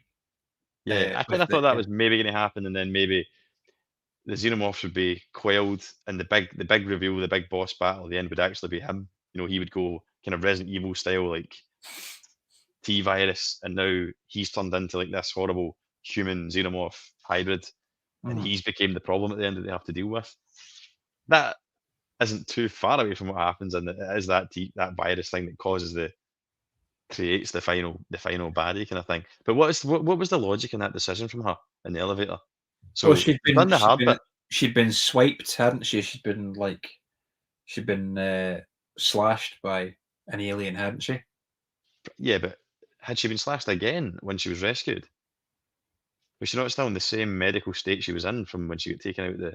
No, I don't think so. There was definitely something going on with her. I don't know how life threatening it was, but then she was pregnant. I guess she was concerned. Mother's instinct kind of thing. It was a kind of like it did stand out to me as being like, is that something this character would do in this situation? Or is it because if we get her to do that, we can cut like 5 pages of script out and bring the runtime down, Maybe. Because because you could have had Ian Holm, because remember Ian Holm tries to convince her to leave, and she doesn't. We never see her saying, "No, fuck you, I'm not going to go." It just doesn't happen. We could have had that scene saying, "Well, if you take that, your baby will be fine. Your baby is so important to you." Blah blah. You could really kind of lean into him convincing her to take it, but would take time and would kill the pace of the film, and Aye, so it's better just So, what did you? Were you prepared for where that went? Like with the design of that creature? So obviously the thing that looked like Tim Robinson from I Think You Should Leave. someone else describes it as let's have a look. There's a few descriptions of this. So well, look, it looked like you totally lost it by that point. So see when that thing came out, were you just like, "Get me out of here"? Oh, I wasn't like "Get me out of here" like I was in like Rise of Skywalker, but I was definitely like, I don't. Palpatine has survived. Yeah, I don't. Somehow Ian Holm has survived. I didn't give a shit what was happening by that point. I was ready for the film to be over because we know that the film isn't going to be over when they leave on the ship. It never is. It isn't in the first film. The second film briefly happens in the third film where they cover it with the molten lead that jumps out. They escape in the ship of the fourth one, and then there's the other alien human hybrid thingy that attacks them, then it gets sucked into space. Alien versus Predator, they escape the pyramids, and then the Queen Alien's there. Alien versus Predator 2, I've got no idea. I have no recollection of anything that happens in that film. So there's always that little extra bit as that little third and a half act where you think they're all safe and they're not. The creature looked creepy as fuck when you first saw it. Yeah. It's kind of in a shadow lurking. I think, "Ooh, that looks scary." And then it suddenly didn't look scary at all in every other shot. Like, it shows you that H.R. Giger's design cannot be topped. They keep trying to put other things in these films. True. And they just don't look as good. I don't know what I would have done differently in the design of it. Maybe just not had that happen at all. But I was going to say we shouldn't mourn because we're saying it should try and bring something new to the franchise, but it isn't new. It happened in the fourth one. This film was a weird mishmash of all the films. It had something from everything. It had a lot in common with Alien. It had pulse rifles action stuff in common with Aliens. It had Englishmen swearing in common with Alien 3. It had the hybrids from Alien 4, and it had the black goo from Ridley Scott's I suppose it was a prequels. bit of a greatest hits album, wasn't it? Of everything It that's was, yeah. before. Someone said here, I can't believe I skipped over that because I did actually enjoy this myself. But Nice Guy Eddie said the pulse rifles were cool though. If nothing else, did you think the pulse rifle was pretty cool? Nice to hear that sound again. It was, and I thought, and I like the auto aiming thing. But again, it's one of those things that happens when you start jumping about the timeline where it's kind of like Be so useful aliens if Hicks and Hudson and had Vasquez that. had one of So it. what Yeah. happened? Did it not take off the auto aiming thing? And by the time we Maybe, got to aliens, they took rid of it, or did the may Marines like nah, no, have no. an See, eagle? I've got a in canon explanation for that. They were being developed on this station, and they crash it into the rings of the planet There you to be go. lost You should have been on the right. forever. You should have been on the continuity and I writing should have team. written this goddamn film. I did like them though, and I like that. I didn't really. I felt like they kind of went out their way to not make anyone military in this, which Yeah, I didn't but think then was necessary because like see the guy like 'cause I didn't buy that. Like the guy, he's like he seems to know a lot about weapons, and he's like, yeah, I play a lot of video games and I read a lot of magazines. I'm like, what year is it? 2150 or something like that, and you're reading yeah, magazines. Like, but he what are you didn't talking have to. about? You know, but he didn't have to know that. But he did because the script had to have a aliens like moment where he shows her how to use the gun. Yeah. They Did you like couldn't see that just again? I didn't mind the subtle things like that. See those kind of They visual couldn't cues. just that's subtle about it. They couldn't just have them find them and go, shit. How does anyone know how to work these? Fire a random shot across the room. Gee, oh Christ. Okay, that's how you work it. It was the You know? best explanation though I've seen in a film of recent memory where like because how many times do you see? I mean, even Aliens. You could argue this, right? That yes, Hicks shows her the absolute basics of how to use a pulse rifle.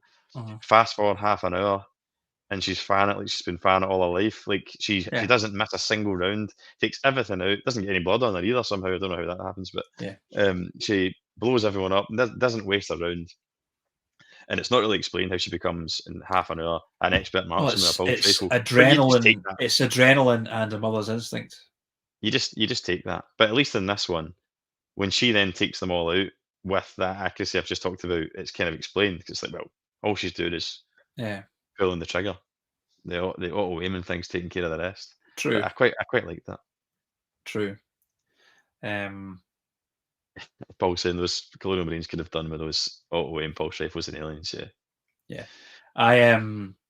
I've never fired a gun in my life. I feel like if you gave me one, I'd figure because I know how they work. I've seen them people shoot them. If you gave me a minute to work out what was a safety and what wasn't, I feel like I'd manage it. But throw one to me in the heat of battle, I'd go, ah! and end up You do shooting your own this. foot off or something. Yeah. Yeah. Uh, yeah, he kind of mentions it here. See, I think the opposite to that though. I think a guy who never used a pulse rifle before firing like a pro and molecular acid that remains nearly motionless in the air. Other than that, we've covered that the motionless acid, but I think the auto aim thing kind of negates your point there about the firing like a pro. That's why she's firing like a pro because all she was doing was pulling the trigger. Yeah. Um, Also, the Paul history of Sam's, cinema is littered with people who can't fire guns and then suddenly can fire guns. It's just yeah, a movie thing. It happens all the time. yeah. Uh, it's already made 108 million in opening weekend. I'm not really surprised. The marketing's been absolutely fantastic for it. Yeah. Do you think the facehugger thing, like people lying about with facehuggers on, was pretty Yeah. ingenious? I think it'll be a modest hit. I think it'll earn like 300-ish million, enough to make it a hit Yeah. for the budget. It's not going to be.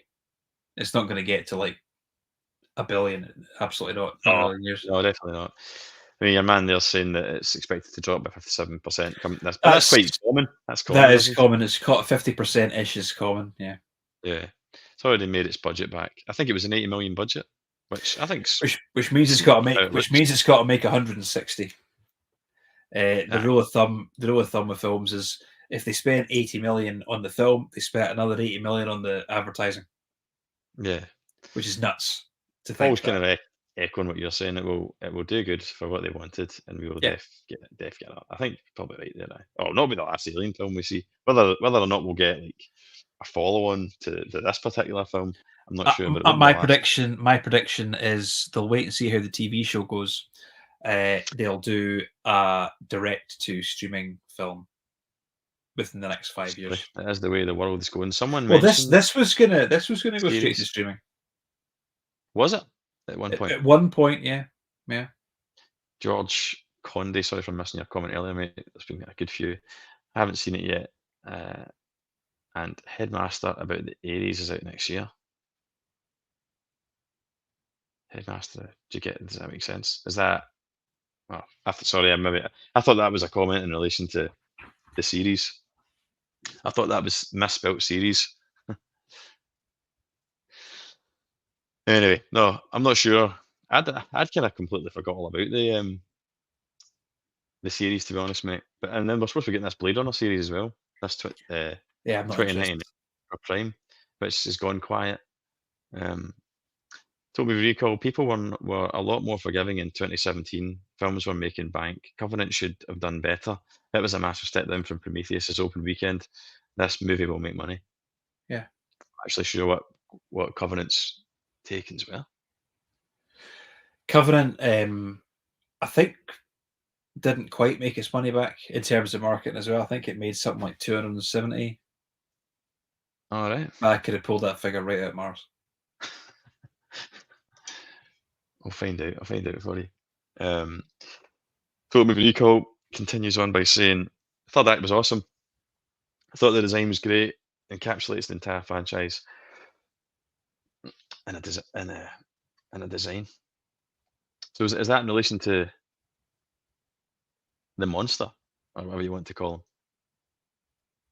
Was Must the only be. new thing in the film? I suppose he's got a point there. It was only kind of semi-original. See, I thought it was original, and I said that when I came out, because I said that to my colleague. I said that to Jim. I said, if nothing else, it was original. Like, we haven't seen that before. A kind of human hybrid baby thing. Clearly not having any memory of Resurrection, and that's why I said it was interesting to watch Resurrection. So it was only one it wasn't fresh in my memory. So I watched it last night for when we ranked them. Yeah. And then I realised, wait a minute, this has like been all right, not exactly the way they look and exactly the way it comes about, but it has been kind of dabbled with before, a human alien hybrid. Well, Ripley is a human alien hybrid in that film. Yeah, but she's very much still Sigourney Weaver. But yeah, I know Yes. what you mean. She's got the acid blood and all that. So that kind of changed my opinion of it a wee bit, because I thought, well, that's actually quite similar. Even It's the pretty design derivative, is yeah. quite similar to Resurrection. Although I will say that the Romulus design is better than I think that monster looks ridiculous. Oh, in it looks rubbish. Resurrection. It's horrible. It's almost got puppy dog eyes. I don't know if that was like the It point, does, but it's and kind of it kind of sad goes. eyes. I don't know if Yeah. that was thematic, because they want you And to. its wee nose goes up and down as well, like a dog's. Yeah. Yeah. I was wrong about not being able to talk about this film for 2 hours, by the way. It's these streams, mate. Honestly, they just when you're lucky enough to have people commenting, which again, I Yeah. appreciate, guys. It can go off on a tangent, and it takes time. But we'll kind of wrap up soon, and we'll do a quick fire. A quick fire ranking. Where you think they are. Silly question, but why Romulus? I know a bit about the mythology, but they decided to use the movie title Romulus. Paul Tam's The Space Station's called Romulus. But yeah, it was mythology, wasn't it? It was to do with the two brothers. Romulus and Romulus and Remus were Remus. was one not the son of Zeus and one was the son of a man, to a female god. And when they're not raised by a wolf, this could be utter shite, by the way. I don't know. Because they've used it in sci-fi before. The Romulans in Star Trek come from Romulus, Okay. and Tom Hardy from Star Trek 10 comes from Remus. Right. But there's a history of naming the ships after either biblical or historical fiction. Nostromo is Joseph Conrad. Narcissus was a guy looked at his reflection, turned into a flower.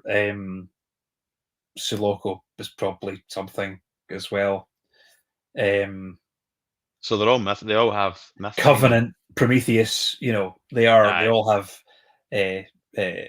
importance in So some. it's kind of continuity in the franchise then. It's pretentiousness. That's what it is. Continued pretentiousness. George Conde is saying, sorry about the meaning. There's a teaser trailer for Alien Earth. All right, everyone, bye. See you later.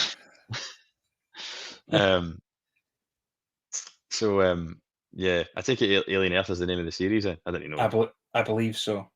But yeah, I don't know anything about the series, but I'd give it a watch. Yeah, the final act for me, I just enjoyed. I enjoyed the kind of body horror element of it. I wondered where they were going to go with the whole, when she takes that egg thing, as anyone would, and she's like, get this the fuck out the place. She's taking it to the airlock. It burns her hands because of the acid thing. She drops it. And I was kind of taken aback by what I seen, to be honest, when it was like Darth Vader with his helmet on, with his helmet off, and the Return of the Jedi, like peeking up at you, like the original actor. I was like, oh yeah, fucker, that's a fucking human head, human head in that.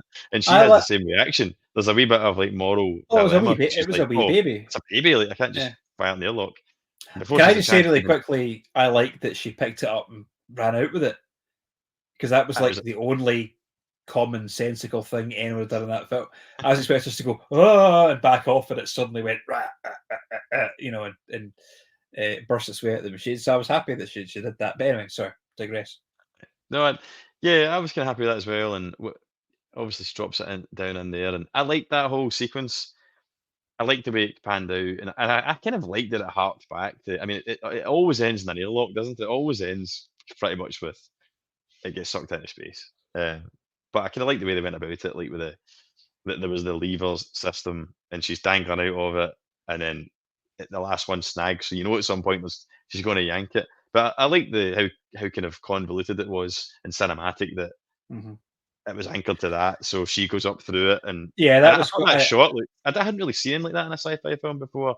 Like not so much the whole airlock thing, but like I love the rings, the ring, rings. The aesthetic of that was amazing, and it going into the astral belt and it not exploding as soon as it hits it. It slowly starts to just grinded into nothing. I did enjoy that it's still there for ages. Like because the thing's already crashed at that point, and they're putting everyone into the cryo tubes and all that, and it's still crashing as it's kind of grinding away, but they're in a safe part of it. Like it's going to be there for a few hours, just slowly breaking apart. What do you think What do you think it's doing to her at the end, like as well? That was surprising, actually. I thought we were about to get a final, really horrible death. Yeah. So I thought she was going to die giving birth to it, but she didn't. I thought we were going to get a really horrible, like, split you up the middle. And some enormous thing comes out fully formed, So I thought it was odd that we don't see. Was it just biting her throat? Well, I took when that happens and she runs away and it goes into the airlock and all that, and then she's down there and it kind of comes back up while she's down there, but then it cuts back to Andy, I think it is, and it's got that creeping shot over the edge of the table, and he looks in and she's gone. And I thought, here we go, it's going to be a double threat. She's now going to turn into something as well, and they're going to be dealing with mother and son. That's what I thought was going to happen, because it creeps over, and I thought we're going to see her. She's now something disgusting and hideous. The way it's foreshadowed when the camera lingers on the monitor in the lab earlier in the film, and it shows you the rat. Yeah, the rat came back to life, but then it can morphed into something horrendous. So I thought the mum was going to morph, but then it comes over and she puts her hand down her top over her breast, brings her hand back out, and she's covered in like alien goo, which I took that as like she's now lactating alien goo. So it was having instead of milk. So it was pretty disgusting. So I took it that when it went over to her at the end, it was going for some bitty, if that makes sense. If anyone likes the Little Britain reference there. Yeah, That which was disturbing as well, but I kind of thought it's like, but it's a big, massive man-child alien going for some bitty. So yeah, you ain't surviving that. Like that's what I took it to be, that it went over for a feed, but not a feed that like the way the xenomorphs kind of like feed or yeah. kill. It was more like it was going for nutrients from the mother, but killed her kind of thing. But you never Yeah. really seen what happened to her. You just seen her getting dragged up. Like he Aye. was kind of Count Dracula her. Yeah, Then it that was felt it. it felt like Spoiled. a wasted opportunity to get one final, because you know by that point that the two that are left aren't going to die. So you felt like you were getting uh, robbed of a final really good violent thing, because there's only like 5 or 6 characters in the whole film, so you don't get a lot of kills in this film. You know? There we go. Alien Betty. Exactly what I thought. Yeah. And then Paul Tam's just saying that's exactly what was happening. There was a shot in the movie when the characters see a piece of art of a baby being breastfed. Yeah. Yeah, that kind of was. Did anyone have Andy says the word lactating on their discussion bingo card for Alien Romulus? Lactating and Betty in the same Yeah. live stream. Ferry. Oh, here we go. Is James Cameron pissed? He just doesn't want to talk about Romulus. Apparently, I read somewhere, I've seen an interview that he did see an early screening of it, and he gave notes, but he's downplayed in the same interview where he pissed off all the Blu-ray collectors. He downplayed his involvement, and he basically said, because I think he was asked in that interview, yeah, you've had some input, but you've spoke to Fede Alvarez, and he was kind of like, no, I've seen the film, and Told him I what I gave thought him, of it. I Yeah. told him what I thought of it, and I said, maybe do this. He was very much taking a step back, as like, I didn't have any creative Well, input in it, he learned his which I lesson believe. from Terminator 5 when Dark Fate. he was in the trailer for that film going, I'm watching the film and I start to see things I notice. And I'm like, all right, did they give you some sweet Avatar spending money to promote this film? You know, did they say, yeah, we'll buy you a big tank to put Kate Winslet in? Sure. All right. You can Just, have 6 Avatar films, but you have to do something for but you us. have to tell us that you like this Terminator film. Aye. Would have liked to have seen James Cameron and Ridley Scott finish the film. They two would never work together, would they? I think they Well, respect each so other, but did you ever hear the thing about when after the Alien Resurrection, there was talk of Ridley Scott directing an Alien film that was written by James Cameron, but they said, "Nah, fuck it, we're going to make Alien versus Predator instead." right, okay. Yeah, apparently they've been wanting to make Alien versus Predator already, and that's why Sigourney Weaver agreed to do Alien Resurrection, so they didn't make an Alien versus Predator film. Ah, Yeah. see. It would be cool. It would be cool. Like obviously, Fede Alvarez and all the marketing is all. It's been about everyone loves Alien. Everyone loves Aliens. Makes sense. It made sense for me to try and marry the two and give you the hybrid of the two. Do you think he achieved that? Or do you Well, think no, he bottled? because it isn't scary and it's not all that exciting. Aliens is a fucking exciting film, you know, Mhm. and has scares. Uh, this film, there's people calling this the third best Alien film. So, do you I not don't think? know what you're on about. Okay. You're crazy. Uh, right. We should probably kind of. I don't know if there's anything else you want us to cover in the kind of spoiler section, folks. We've been jumping about all over the place, but we have tried to kind of cover what I think are the kind of main talking points and the bits that people are happy with, or are changed the most from, diverted the most from maybe people's expectations. Hmm. Nice guy, Eddie, just talking about not being scary. Only one jump scare for me and Romulus. What was it, Eddie? Because I genuinely didn't, and I'm an absolute shite bag. I hate jump scares, and I called every single one of them. Not one of them caught me out. I think the best one that I would say was the one at the end But again, you knew that was coming. You Yeah. knew that you knew she wasn't home and dry. Like we didn't get a money shot of the thing coming to bits, and having a satisfying death.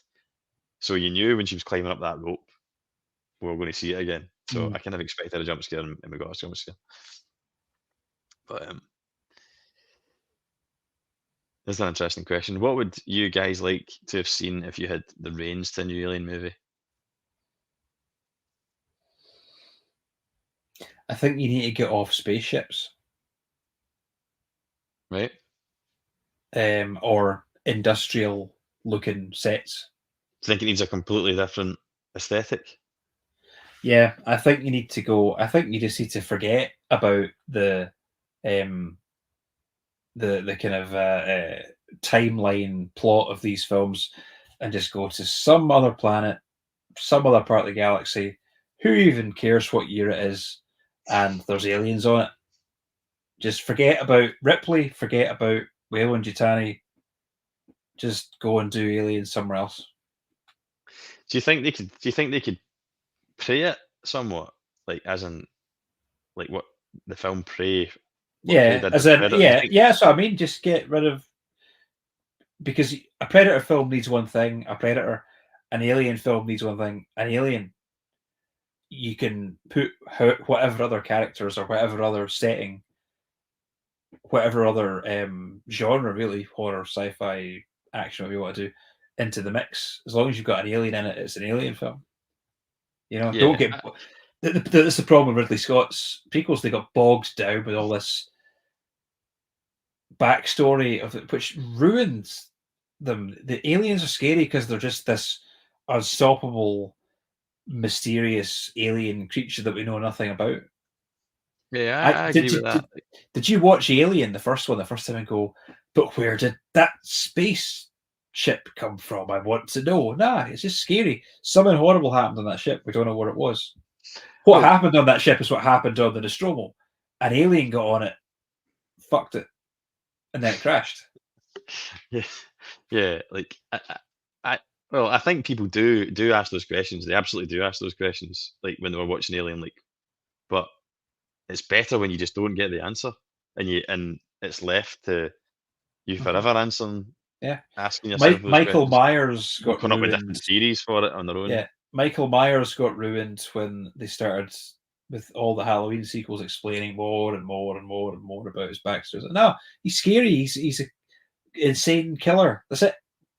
Yeah, an unknown threat, an unknown entity is always like the less you know about something, people fear what they don't understand, as they say. So Texas Chainsaw Massacre. Don't know why those family kill people. Scary. Prequel, legacy sequels explain the backstory. Nah, I don't give a shit anymore.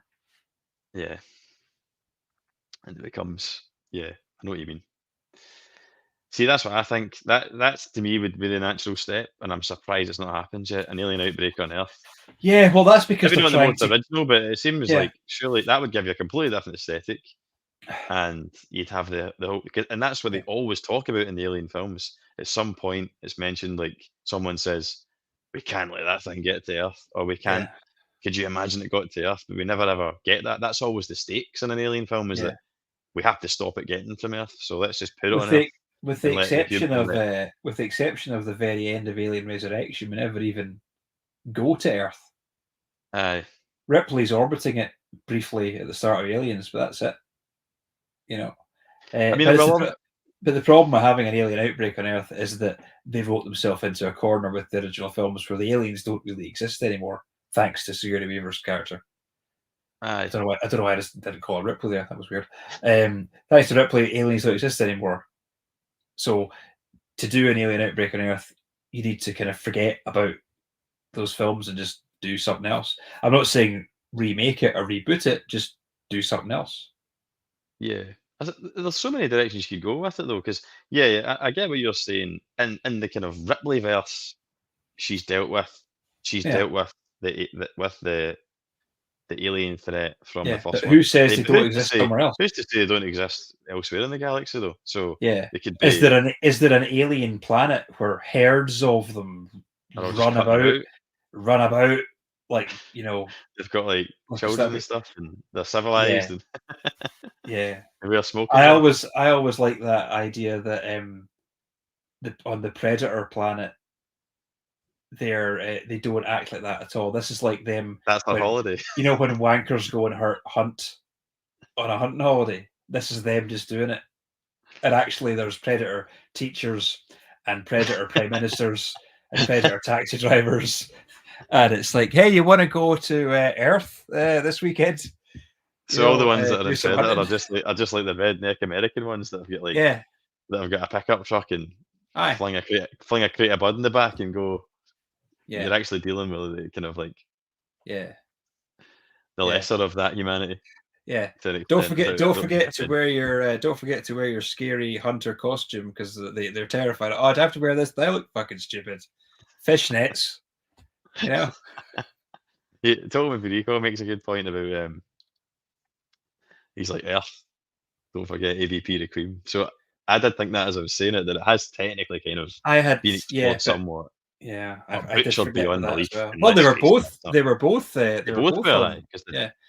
yeah, That's nuts as well. Like predator hunts in hot climates. We've established that across the first two and latterly third Predator films.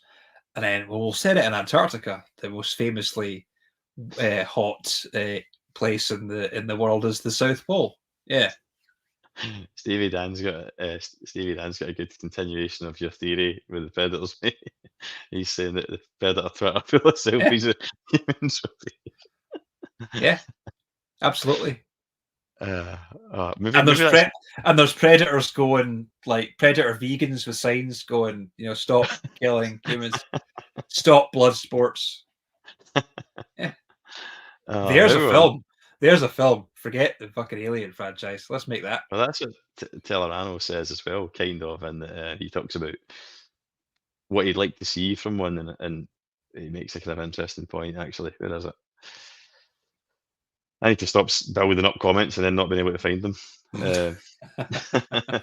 He basically talks about he basically talks about he'd like to see more about the people in those colonies, riots, activism, exploitation, the greedy corporations coming into play, which might be explored Yeah, in the upcoming series. But if that person was correct that said it's called Alien Earth, then it's not going to be about colonies, is it? It's going to be about that's true. unless it's the aliens Earth. Yeah. And the greedy corporations goes back to the first film. They're space truckers, in the first film. They're just blue collar working class guys and gals on this ship. There's mention of remember the Yefik Koto and Hardy Stanton don't even want to go to the planet unless they get paid. Aye, Say, there's are like we a gonna trade, get like are we union gonna talk going on. are we gonna get done out of our shares with this? No, you're fine, you're fine. So it's always been there. There's a million directions you can go, and I think you're right. I think like obviously we're being funny with the predator stuff and Yeah. that, but there are so many more kind of original, albeit proper Batman left turns. versus Or Alien. there's different I ways you watched can go that. with it that aren't just kind of rehashing what we've seen before. Because as much as there's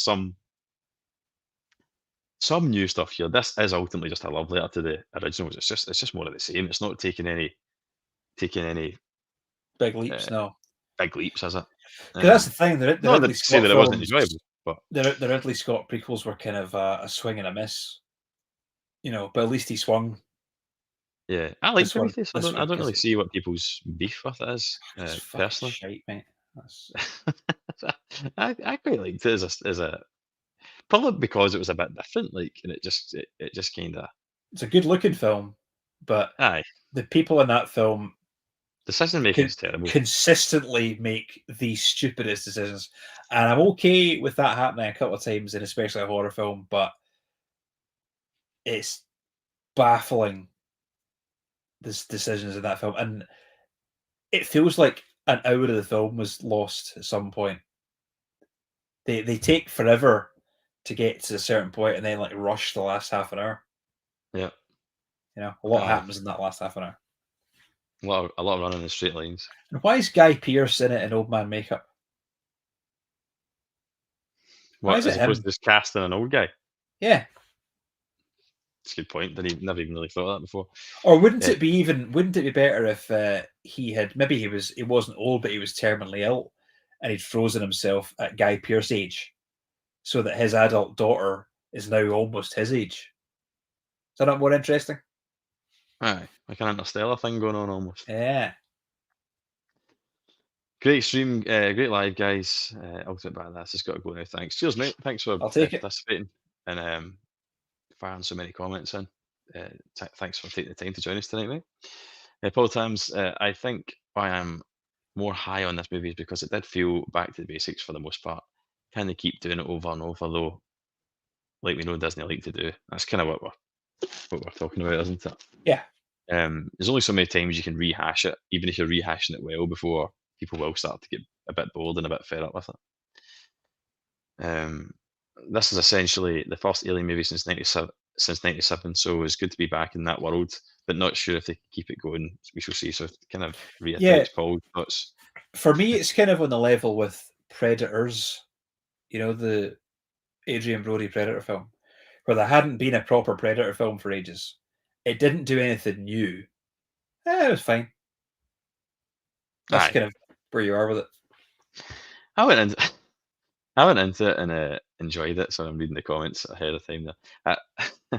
I enjoyed it for what it was because that's what I went to see. It was like, I like Fede Alvarez's movies so far. I liked the kind of look of it from the trailer, and I just wanted to be entertained, and I was. There's a couple of points I didn't like, the fan service stuff I wasn't too keen on. And let's talk about that line actually, just very quickly. See that stay away from her bitch, or get back from her bitch? Stay away from her, you bitch. Stay away from her, you bitch. Right? Do you know my main problem with that line? It's not that it's a nostalgia throwback. It's that it's completely out of character with that guy, with the guy who says it. Yeah, he doesn't talk like that for the entire film. And Ripley says it to a lady alien. Yeah, there's the whole thing of it. It's two female mothers. Yeah, there's a whole reason she says over that. there over Ripley's surrogate daughter that she's taken ownership of, and her actual alien egg things, right? Xenomorphs. Yeah. So there's a context to it. Her saying stay doesn't really. You could argue he's the kind of father figure to Rain, but still, it's more that he hasn't spoke with that kind of language or that kind of tone. And that actor's really good in it as well. I think it's weird. He's got the best part in it, and yeah, it seems so out of place. Like almost like if Rain had said it, wouldn't have made sense in the context. But I could believe her saying a line like that, or one of the other characters saying a line like that. Would it have been better if she had said, like maybe as she was shooting, had said like, "Get away from him, you bastard"? Would that have been less annoying or more annoying? Get away from him, you bitch, or something like that. No, get away from him. Get away from him, you bastard. Flip both the flip the pronoun and the proper noun. That would probably just annoy everybody, but because it would be like a near miss for the ones that wanted the nostalgia, and it would just be still be too close for the ones that didn't want it. Yeah, okay. Cowboys versus Aliens. We've already had that cracker from Jon Favreau. We have Deadpool Wolverine versus Aliens. Aliens versus ET. It's getting ridiculous. That's a short film. What's that? That's a short film. We love ET, but he wouldn't stand a chance. Imagine someone's watching these movies for the first time when they get to Aliens after Romulus and be like, "Hey, Ripley copied that line from Andy." I was thinking that. So he says it in continuity of the franchise, 30 years before Ripley says it. Aye. Yeah. Yeah, that's a good point. Andy does get called bitch a few times. Sorry, I wasn't. Okay. So maybe it does a wee bit more, but yeah, I didn't particularly like it. A couple more comments, and then we'll do a quick fire. I knew this would happen, but we've went over the time, but we'll try and tidy it up in the next 15 minutes, mate. Well, do you want to? So can I? Will everyone be really disappointed if we don't rank the Alien films? Do you want to do that separately? This time next week or something. Do like a. We said we'd do it. Okay. So I think we should do. I don't know when I'll have the time again, mate. So I think we should still give it. It might be a bit anticlimactic, but why not? Why not just get it done? I did not like it either, but did not hate it. The rest of the movie was fucking amazing. I think that means that's in relation to that line. I take it.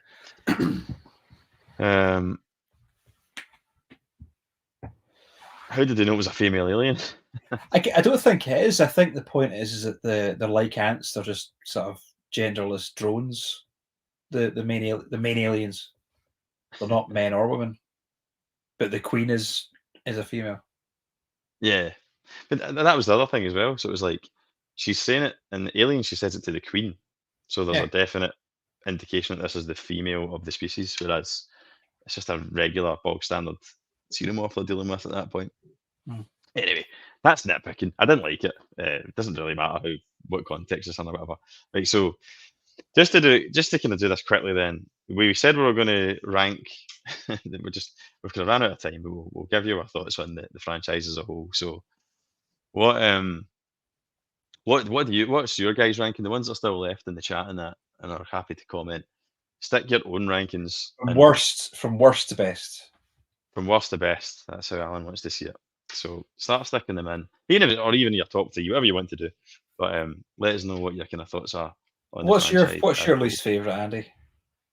Well, if we're including AVP films, then it's those two. Anyone can't put Requiem at the bottom of the pile, because it is a fucking terrible movie. Like it's quite nasty at the beginning. Like it's just shit. It's just irredeemable shite. It's just teen slasher almost. There's far too much time is spent with these teenagers, and it's like, is this where we've gone from? Like, we've came to Earth, and of all the possibilities of the people we can be following, we're following Dawson's these. Creek. Well, it's Dawson's exactly. It's like fucking Dawson's Creek, and then the whole bit, the stupid things that happen, like the bit where they end up down the sewer. I've said this all the time, but see when that key goes down the sewer, who in their right fucking mind goes into that sewer? It goes into any sewer. Who doesn't just phone up the AA and go, I need to phone up the AA? Right, nonsense, absolute nonsense. But it's dreadful, and it's far too dark. You can't see anything that's happening half the time. It's a big fat piece of shit. Shock when you consider where that franchise started, to get these two hacks, what they called the brothers Strauss, that directed it. Fuck you. Colin and Andy Strauss, or the fucking no. Who was it directed it? The brothers Strauss, not the Strauss brothers, the brothers Strauss, who have done bugger all in the last 15 years, by the way. Dreadful piece of shit. Next, Alien vs Predator 1. It's pants. It's a kids' film. Right. Okay. It's a kids' film. They made an alien. I think it's a wee bit of a guilty pleasure in that. Like, well, no. See, I would say there's not really much downtime in it. It just gets on with it, and it's quite cool seeing the Predator tech come up against the traits of the alien, and it's not trying to be anything other than that. So, it's a film that exists to have a trailer. Aye. When two titans collide, that kind of thing. It's 100 times better than Requiem. Like the drop off from AVP to Requiem that's the thing, is that I hate the first one, but the second one is, at least the first one's a film. The second one isn't even. It's just shite. It's like straight to TV shite. Aye, that's exactly. Yeah. So they're gone. Next. So, well, let's continue on with your one. So you've put Prometheus, 1 star. You Prometheus? It's rubbish. It 1 looks star great. out of 5. It looks great. It's rubbish. Nothing you like? What do you give it 1 star for? Just I think because it looks nice. Production design and the aesthetic, like how it's shot. Yeah, it looks nice. Oh, okay. But this, the whole concept of trying to explain the backstory of the aliens is just no. It's shit. There's no reason for it. It neuters them. It takes their teeth out. Michael Fassbender is good in it, but he's at the service of a terrible story where people make terrible decisions. It goes as such a strange, just weird character things, like the guy who was scared of a dead alien body in one scene, who he physically runs off in the next scene, is like, hey, look, there's a really obviously dangerous alien dick snake. You know, It starts giving it a bit of coochie coochie coo. a man says, "I love rocks," for some reason. The they somehow they map that whole thing. Remember, they said the wee floaty red balls out, and it maps the whole thing. You see the big. They somehow still lose two guys. That make any sense? So the film is full of plot holes. I don't even mind that they run away from the Roland thing. That's the It's big a thing that film people thing. talk about. It's a film thing. I don't give a shit. It makes the whole thing with Alien was facehugger gets you, bursts out of you, Alien, boom. They try and complicate it with all this, and it doesn't make any sense. It's rubbish, but it's I put it lower than Alien Covenant, but only just lower because at least Alien Covenant was kind of fun at times and had a Right. really depressing ending, which I'll take Yeah. any day. Satisfyingly depressing, and like Yeah. it kind of stays with you, that ending. Because you like David by that point. You Yeah. know? And there's a bit where Michael Fassbender says to himself, "You blow, I'll do the fingering." That's right. What's that in relation to? Is that the? He played a Is flute. that, that's right. Aye. He's actually Fassbender's brilliant. Actually, I kind of Yeah. agree. Like, I wouldn't rate it as like 1 out of 5. I quite like Prometheus. I like the production design. I, people say they don't. Like, we've gone on about not liking the mythology. I quite like the way Ridley Scott explored that. Maybe I'm in the minority, but I quite liked all the engineering stuff and all that. I liked. I love the scene with the Well, that's the other thing. her doing the self autopsy is a great bit of cinema. I think just when it's really, shown. Like, it's really stupid. do you think so? See, Can you imagine? And this, and you've this got is to give some sorry, credit this to is coming up with this an is idea not this is not me slagging off women. 'Cause I just think it's just ridiculous. Could you imagine an actual human woman in real life doing that to herself and being fine afterwards? It's too far out of the realms of possibilities. And that's it's ridiculous, and but then just and as an then isolated concept, it's satisfying and quite horrifying to watch. and it happens to her, and then no one gives a shit. Aye, that is kind of And wham she bam, just thank you, turns up. ma'am, She and turns up in her like bandages and that, and her big scar, and then everyone's like, "Oh, you're still here. Guy yeah, Pearce is here now. Bye." that was the previous scene. Let's move on. Yeah, Yeah. I think like so. There's that. So you've gone the two. You've gone Prometheus. You've gone Alien Covenant. So we're on to the proper Alien films now. The Meat and Bones. Where are you going? This one, This one, Romulus. right? Romulus By is the how fifth much of a best. margin? We're not far from the next one, Which is Alien Resurrection, no shock. which You've is put two quite similar films, or similar yeah, themed films yeah. together there. Alien Resurrection is kind of camp and fun, and nicely violent. Bit where Dan Hedaya pulls a bit of his brain off is pretty fun. It's quite. Um, Resurrection's quite a comical film. Like it's yeah, got wee kind of silly. Having just watched it last night, it's got kind of comical. yeah. It's got a really nice moment where one alien or two aliens kill another ones to escape through the acid blood on the floor. Yeah, Oh, great idea. I also like it when one guy holds another guy to his chest as the alien bursts out, and then it bursts out of him and then through the other guy's face. It's really fun, but it's a really silly film. It's a really silly film, but it's got Michael Wincott and Ron Perlman in it. the cast is quite That's interesting. great. The characters are quite good. Yeah. They're all Yeah. like. It's not far off. Well, maybe I'm stretching a bit, but they remind me of like the team in Aliens is probably everyone's favorite. You know, the Colonial Marines are memorable and all that, but they're kind of like the B team to them. Like, Yeah. I think Well, they kind of remind me of it reminds you of them. Like Ron the ki- Perlman's got plenty of sass and character. Michael Wincott's quite interesting. yeah. Ripley, we've got Ripley, but she's not really Ripley, so she's Yeah. kind of interesting and They quirky. kind of remind me of the crew in Serenity, you know. Aye, But they're both written by Joss Whedon. that's right. You know I didn't even know that. that sexual predator. alleged sexual predator, Joss Whedon. I read on IMDb, as you do, when I was watching it last night, that Joss Whedon wrote that not realizing that Sigourney Weaver was going to be in it, because in the original script it was supposed to be Carrie Henn's character that they had There's cloned and brought back, and I seem then to basically remember.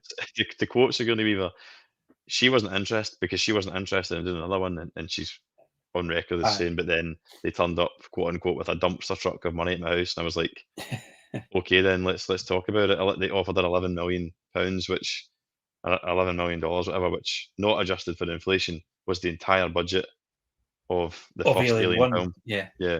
Yeah. Yeah, it's fine. It's not a patch on the other three. Right. What's next then? Okay, probably kind of guess, but Well, for see, you. you can guess, and you would be correct.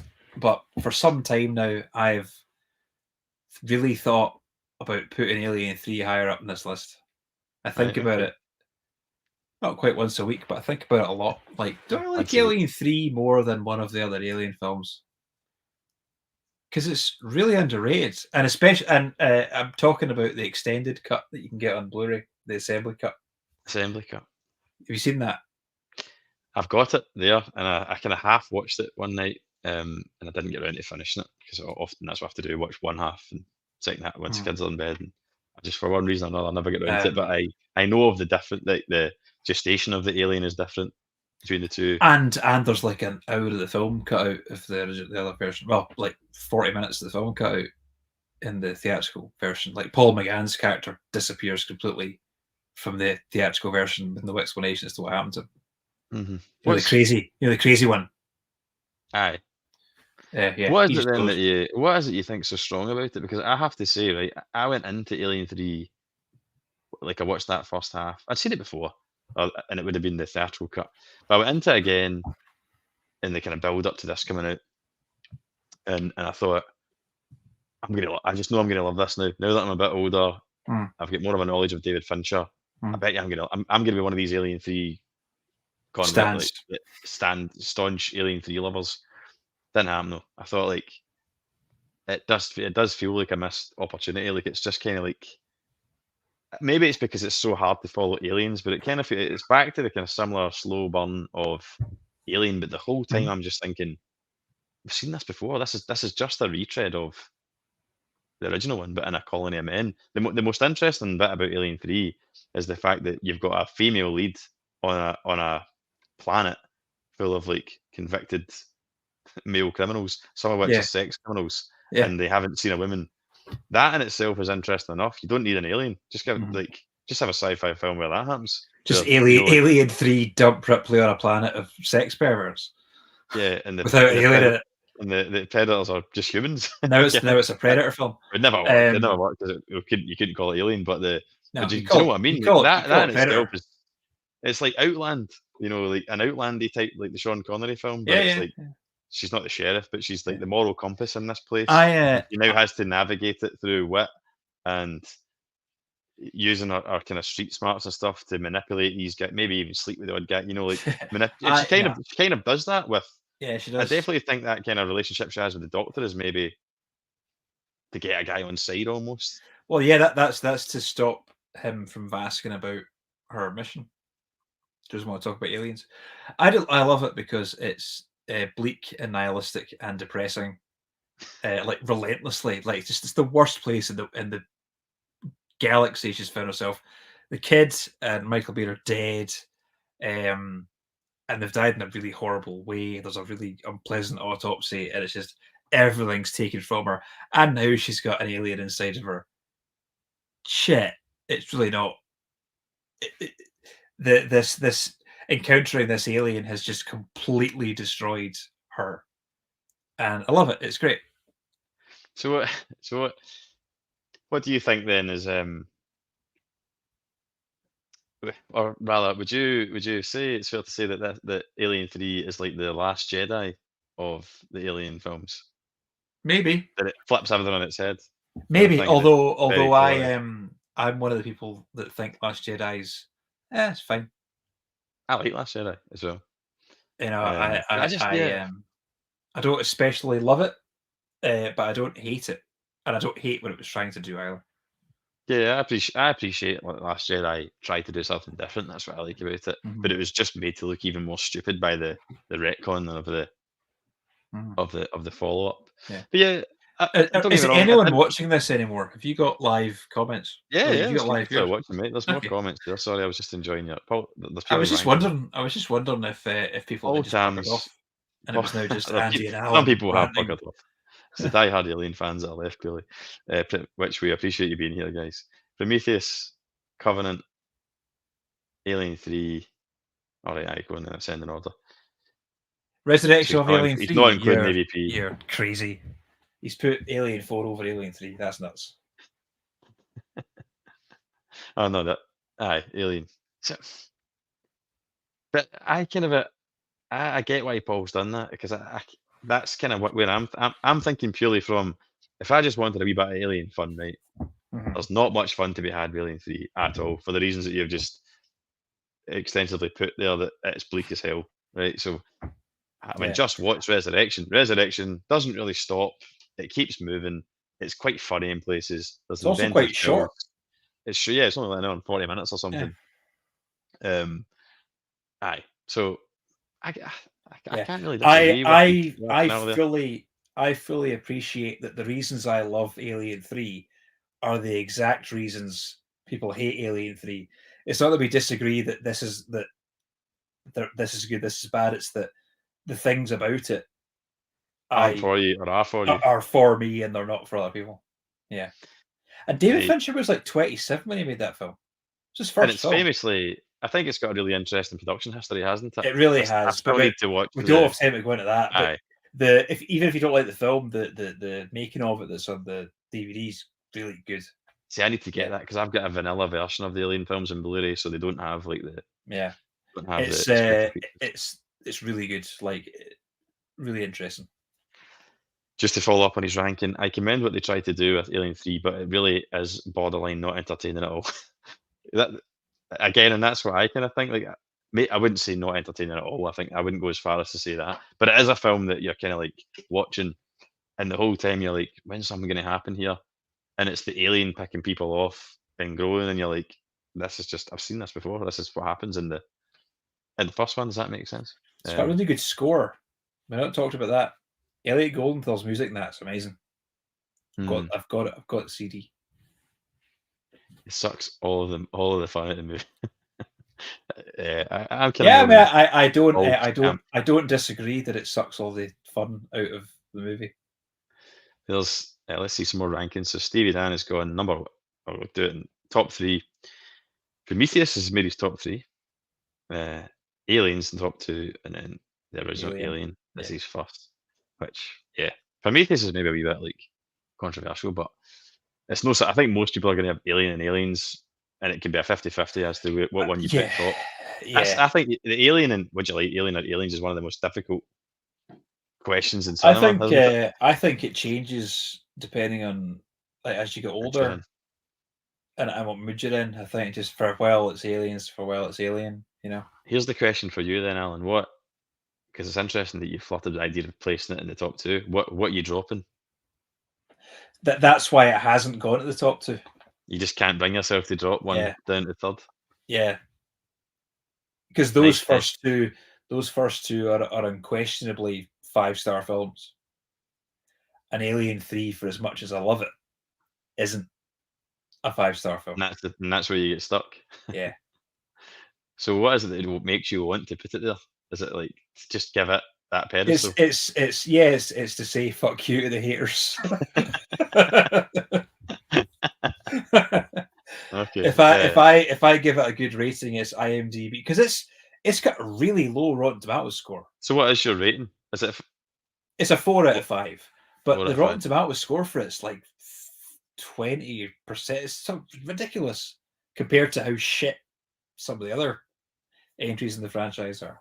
And I Nice don't guy, think it Dave. deserves that. I think it deserves to be up at like 70, 80%. Not Well, way down here. nice guy Eddie, who you guys should swap numbers and like go to the cinema together because this is Eddie that agrees with you not liking people in the cinema. He's also got the same top 3 as you.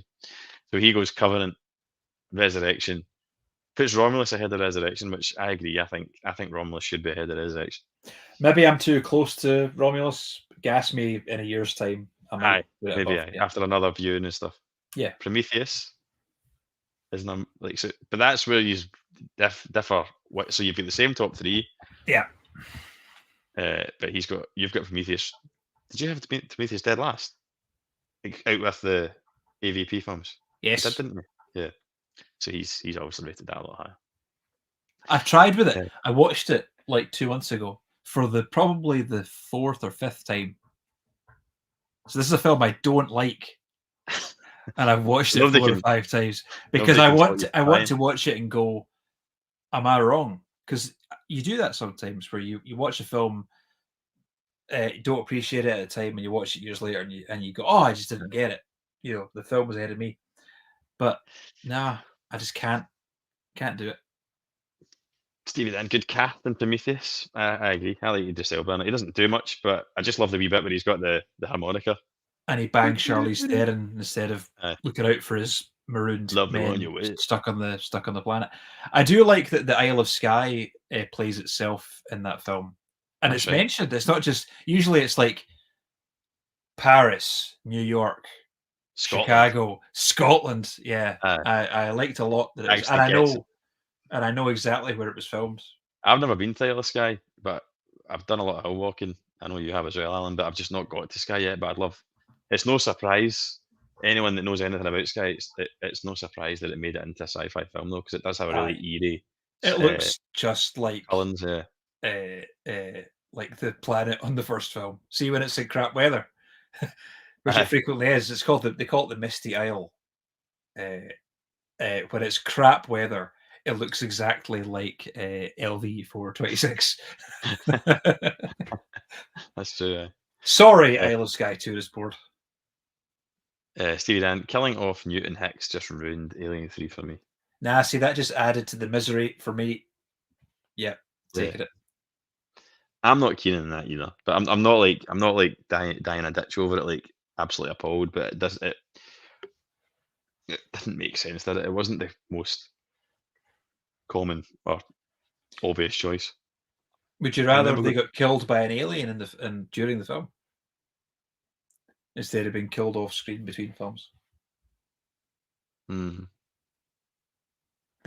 think I would because at least it would feel, even from a fourth wall sense, that those characters at least got they had the decency to involve them in the story and kill them. You know. Well, Michael Biehn famously got paid more for not appearing in Alien 3 than he did for appearing in Aliens, so he did a right out of it. Why was that? I didn't know that. Was that because he was originally on board? Because they wanted to use his appearance, so you have to pay an actor for using their. If it's not in the original contract that they can't do the, and he got them up to a higher. He got a higher figure than he got for Aliens. Because he wasn't that famous in Aliens. He did Terminator.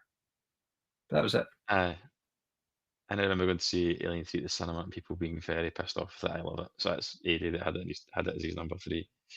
Oof, still going, guys. I know, mate, we've ran on because I like talking to him. Didn't supposed to go on this long, but we've talked longer than any of the Alien films.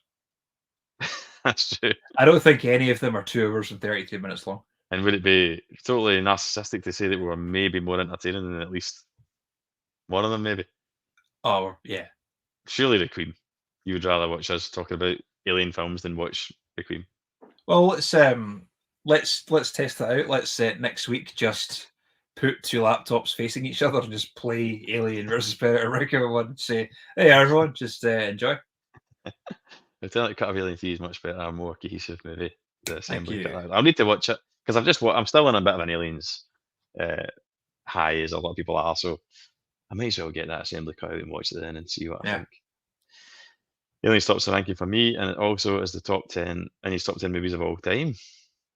How close to the top is it, Jimmy, mate?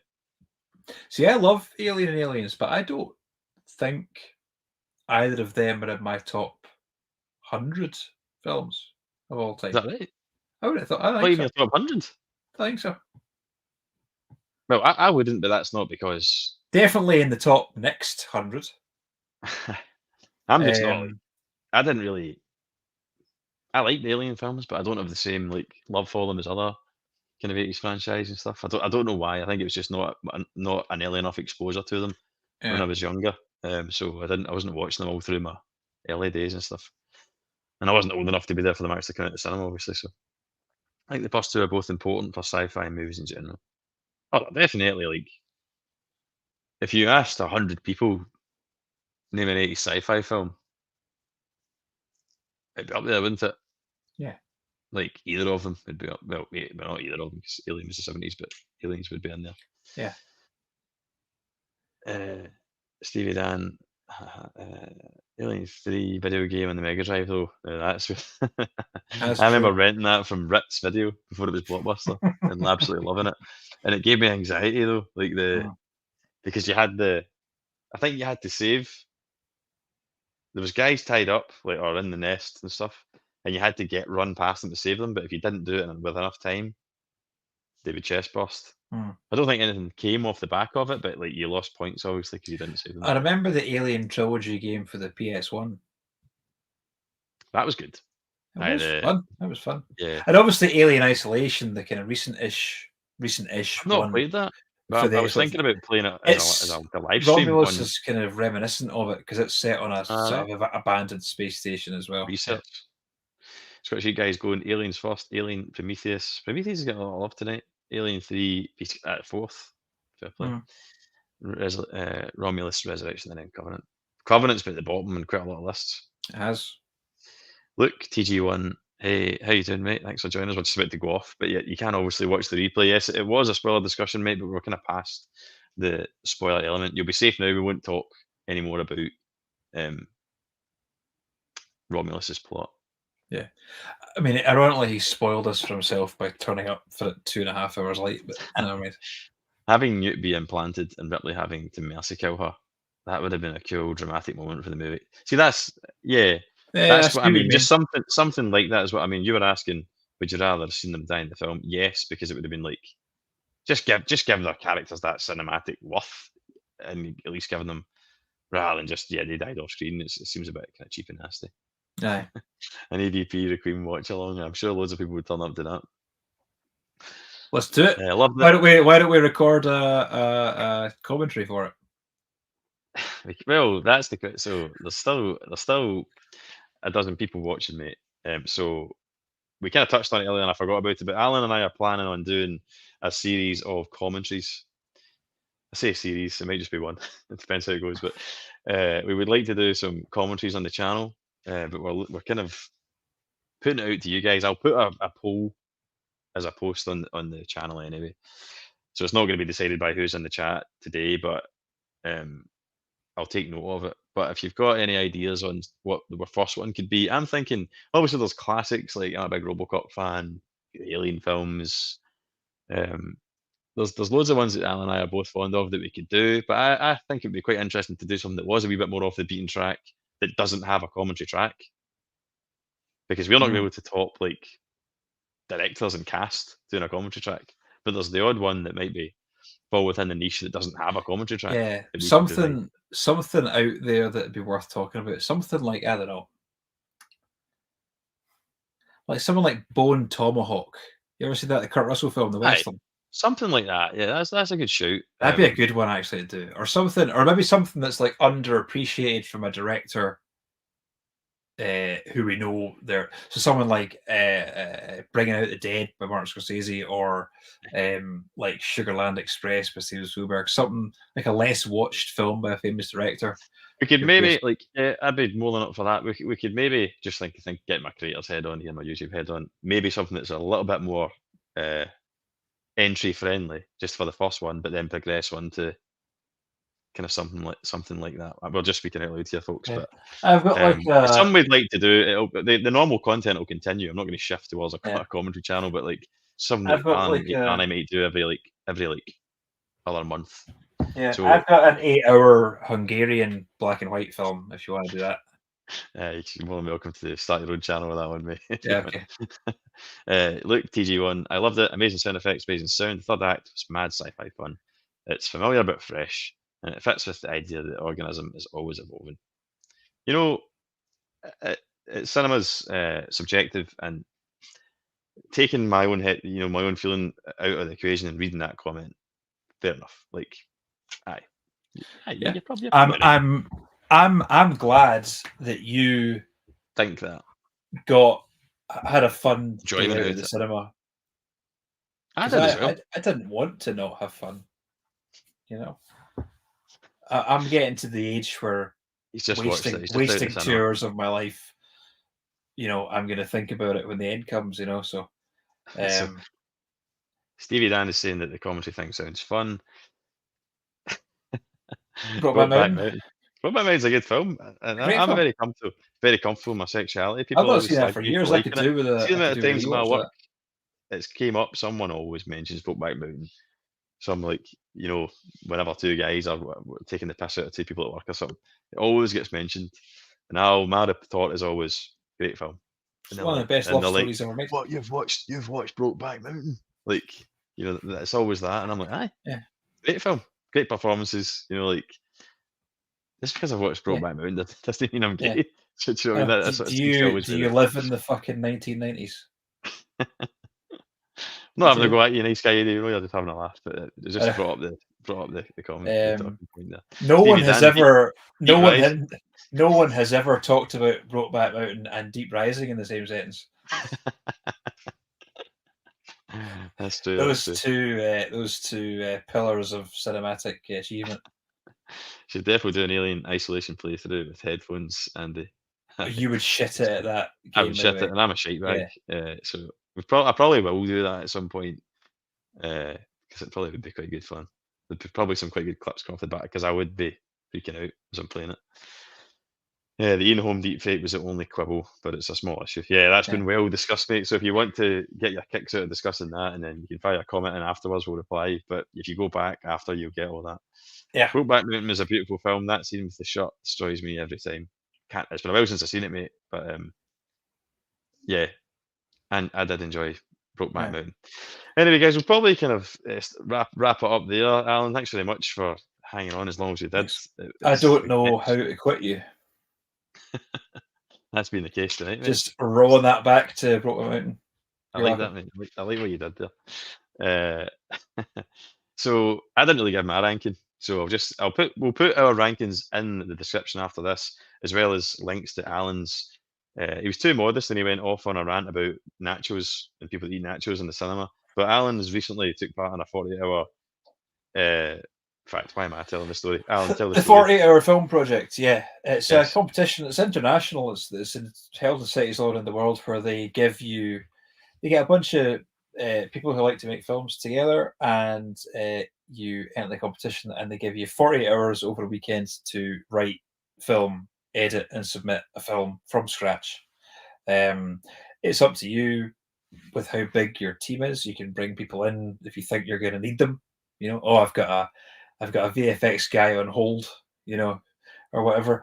But you have to pick a genre out of a hat, so you can't really plan ahead with what you're going to make.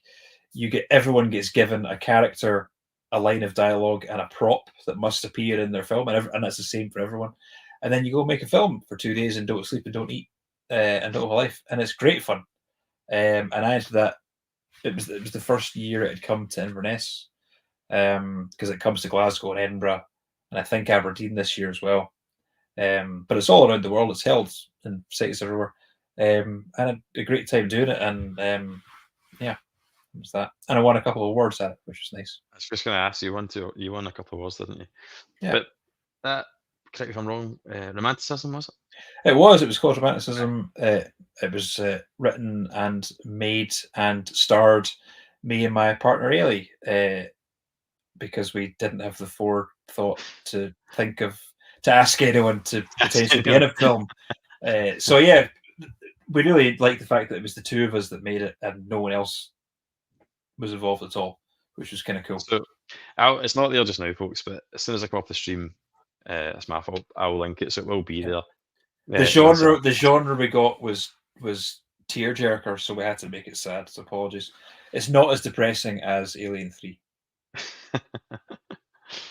so I'll put that in there. or Deep Fate Ian Home. There'll be links to Alan's that video, Alan's own channel, and Alan's letterbox. So Alan watches loads of movies, man. Like, you've seen a stupid amount of movies compared to me, mate, and you've got a very vast and wide knowledge of different genres. So if you're into seeing things that are off the beaten track, yeah, look at that. If you're into going off the beaten track a bit, Alan's definitely worth following a letterbox. It's where I stick a lot more watch list off of things I see you watching, mate. Believe it or not. Yeah, so that's pretty much us, guys. Listen, as always, thanks very much, everyone. It's truly humbling, and I mean that genuinely, that people stick with. There's been a good attendance tonight. It just makes it that wee bit more enjoyable. It's always a better stream when there's people in the comments giving us something to riff off of, and I appreciate you spending your Tuesday night with us for as long as we've been on here and listen to our Scottish ramblings about seeing alien films at the pictures. A ridiculous amount of time was spent talking about this film, and like and about 30% of that was spent talking about Odeon's Nachos and Brokeback Moon. But we'll no doubt do this again. I don't know when the next time Alan will be on. It might be to do a commentary. So even if you want to flood the comments after with recommendations, or you know where I am on Instagram and all the rest of it, you can get in touch if you've got any ideas for commentaries. Just give us a list, and we'll start, compiling one of our own, and then start just picking films off at random. What we'll do is we'll take guidance from you guys, and we'll take note of some of the ones that pop up again and again, and I'll whittle it down, or between us we'll whittle it down to like 4, and then we'll put it out as a multiple choice on the channel, and whatever gets the most votes will be what we'll do, and we'll kind of see how it goes from there. But it's something that I'm quite excited to do. Yeah, think of something that maybe hasn't been talked about a lot. Don't be boring and go talk about The Dark Knight, because everybody knows everything about that film. Something, I'm not saying pick something totally random that no one's going to be interested in listening to, but surprise us. Aye, try and be as kind of original as you can. But as I say, it's not to say we might not do The Dark Knight if it becomes popular and we enjoy doing it and people like listening to our carry on. Then of course we might start doing more popular stuff. But yeah, that's that. As I say, I'll just get these last comments up before we go. Luke, good to catch it live. Great to speak to you live, mate. Thanks for popping in. I appreciate it, even if it was late. Maybe you can catch up on the stream, and you can use YouTube Music if you just want to listen to the audio version of it as well after this. He says, have a good night. So have a good night, mate. Great stream, guys, from Stevie Dan. Thanks for being here right from the off, mate, and putting some good comments in there. And then same to you, Eddie. Cheers. And he put some up. Have you seen The Creator? That the new one that was made by Garth thingy. Garth Edwards. Yeah, Evans. Gareth Edwards. Gareth. Is it Edwards? Gareth Edwards, I think it is. The guy that made Monsters and Godzilla. Yeah. Aye, that's him. I haven't seen it yet. Is it good? No, Rogue One. He made Rogue One as well. He knows all about deep faking dead guys. Yeah. So right, all those ones you mentioned are on the list anyway. Yeah. Alan, thanks again for coming on, mate. It's been an absolute pleasure. It's good to get a catch up with you. Seeing as I missed you when you came down the other day there. But we'll be seeing Alan again on the channel, I'm sure, as long as you're willing to come back. Yeah, absolutely. But thanks from Alan and I. Cheers, folks. Thank you very much. Thanks for spending your time with us. Hope you've enjoyed it. Until the next time, we'll catch you later. Take it easy. Ta-ra for now.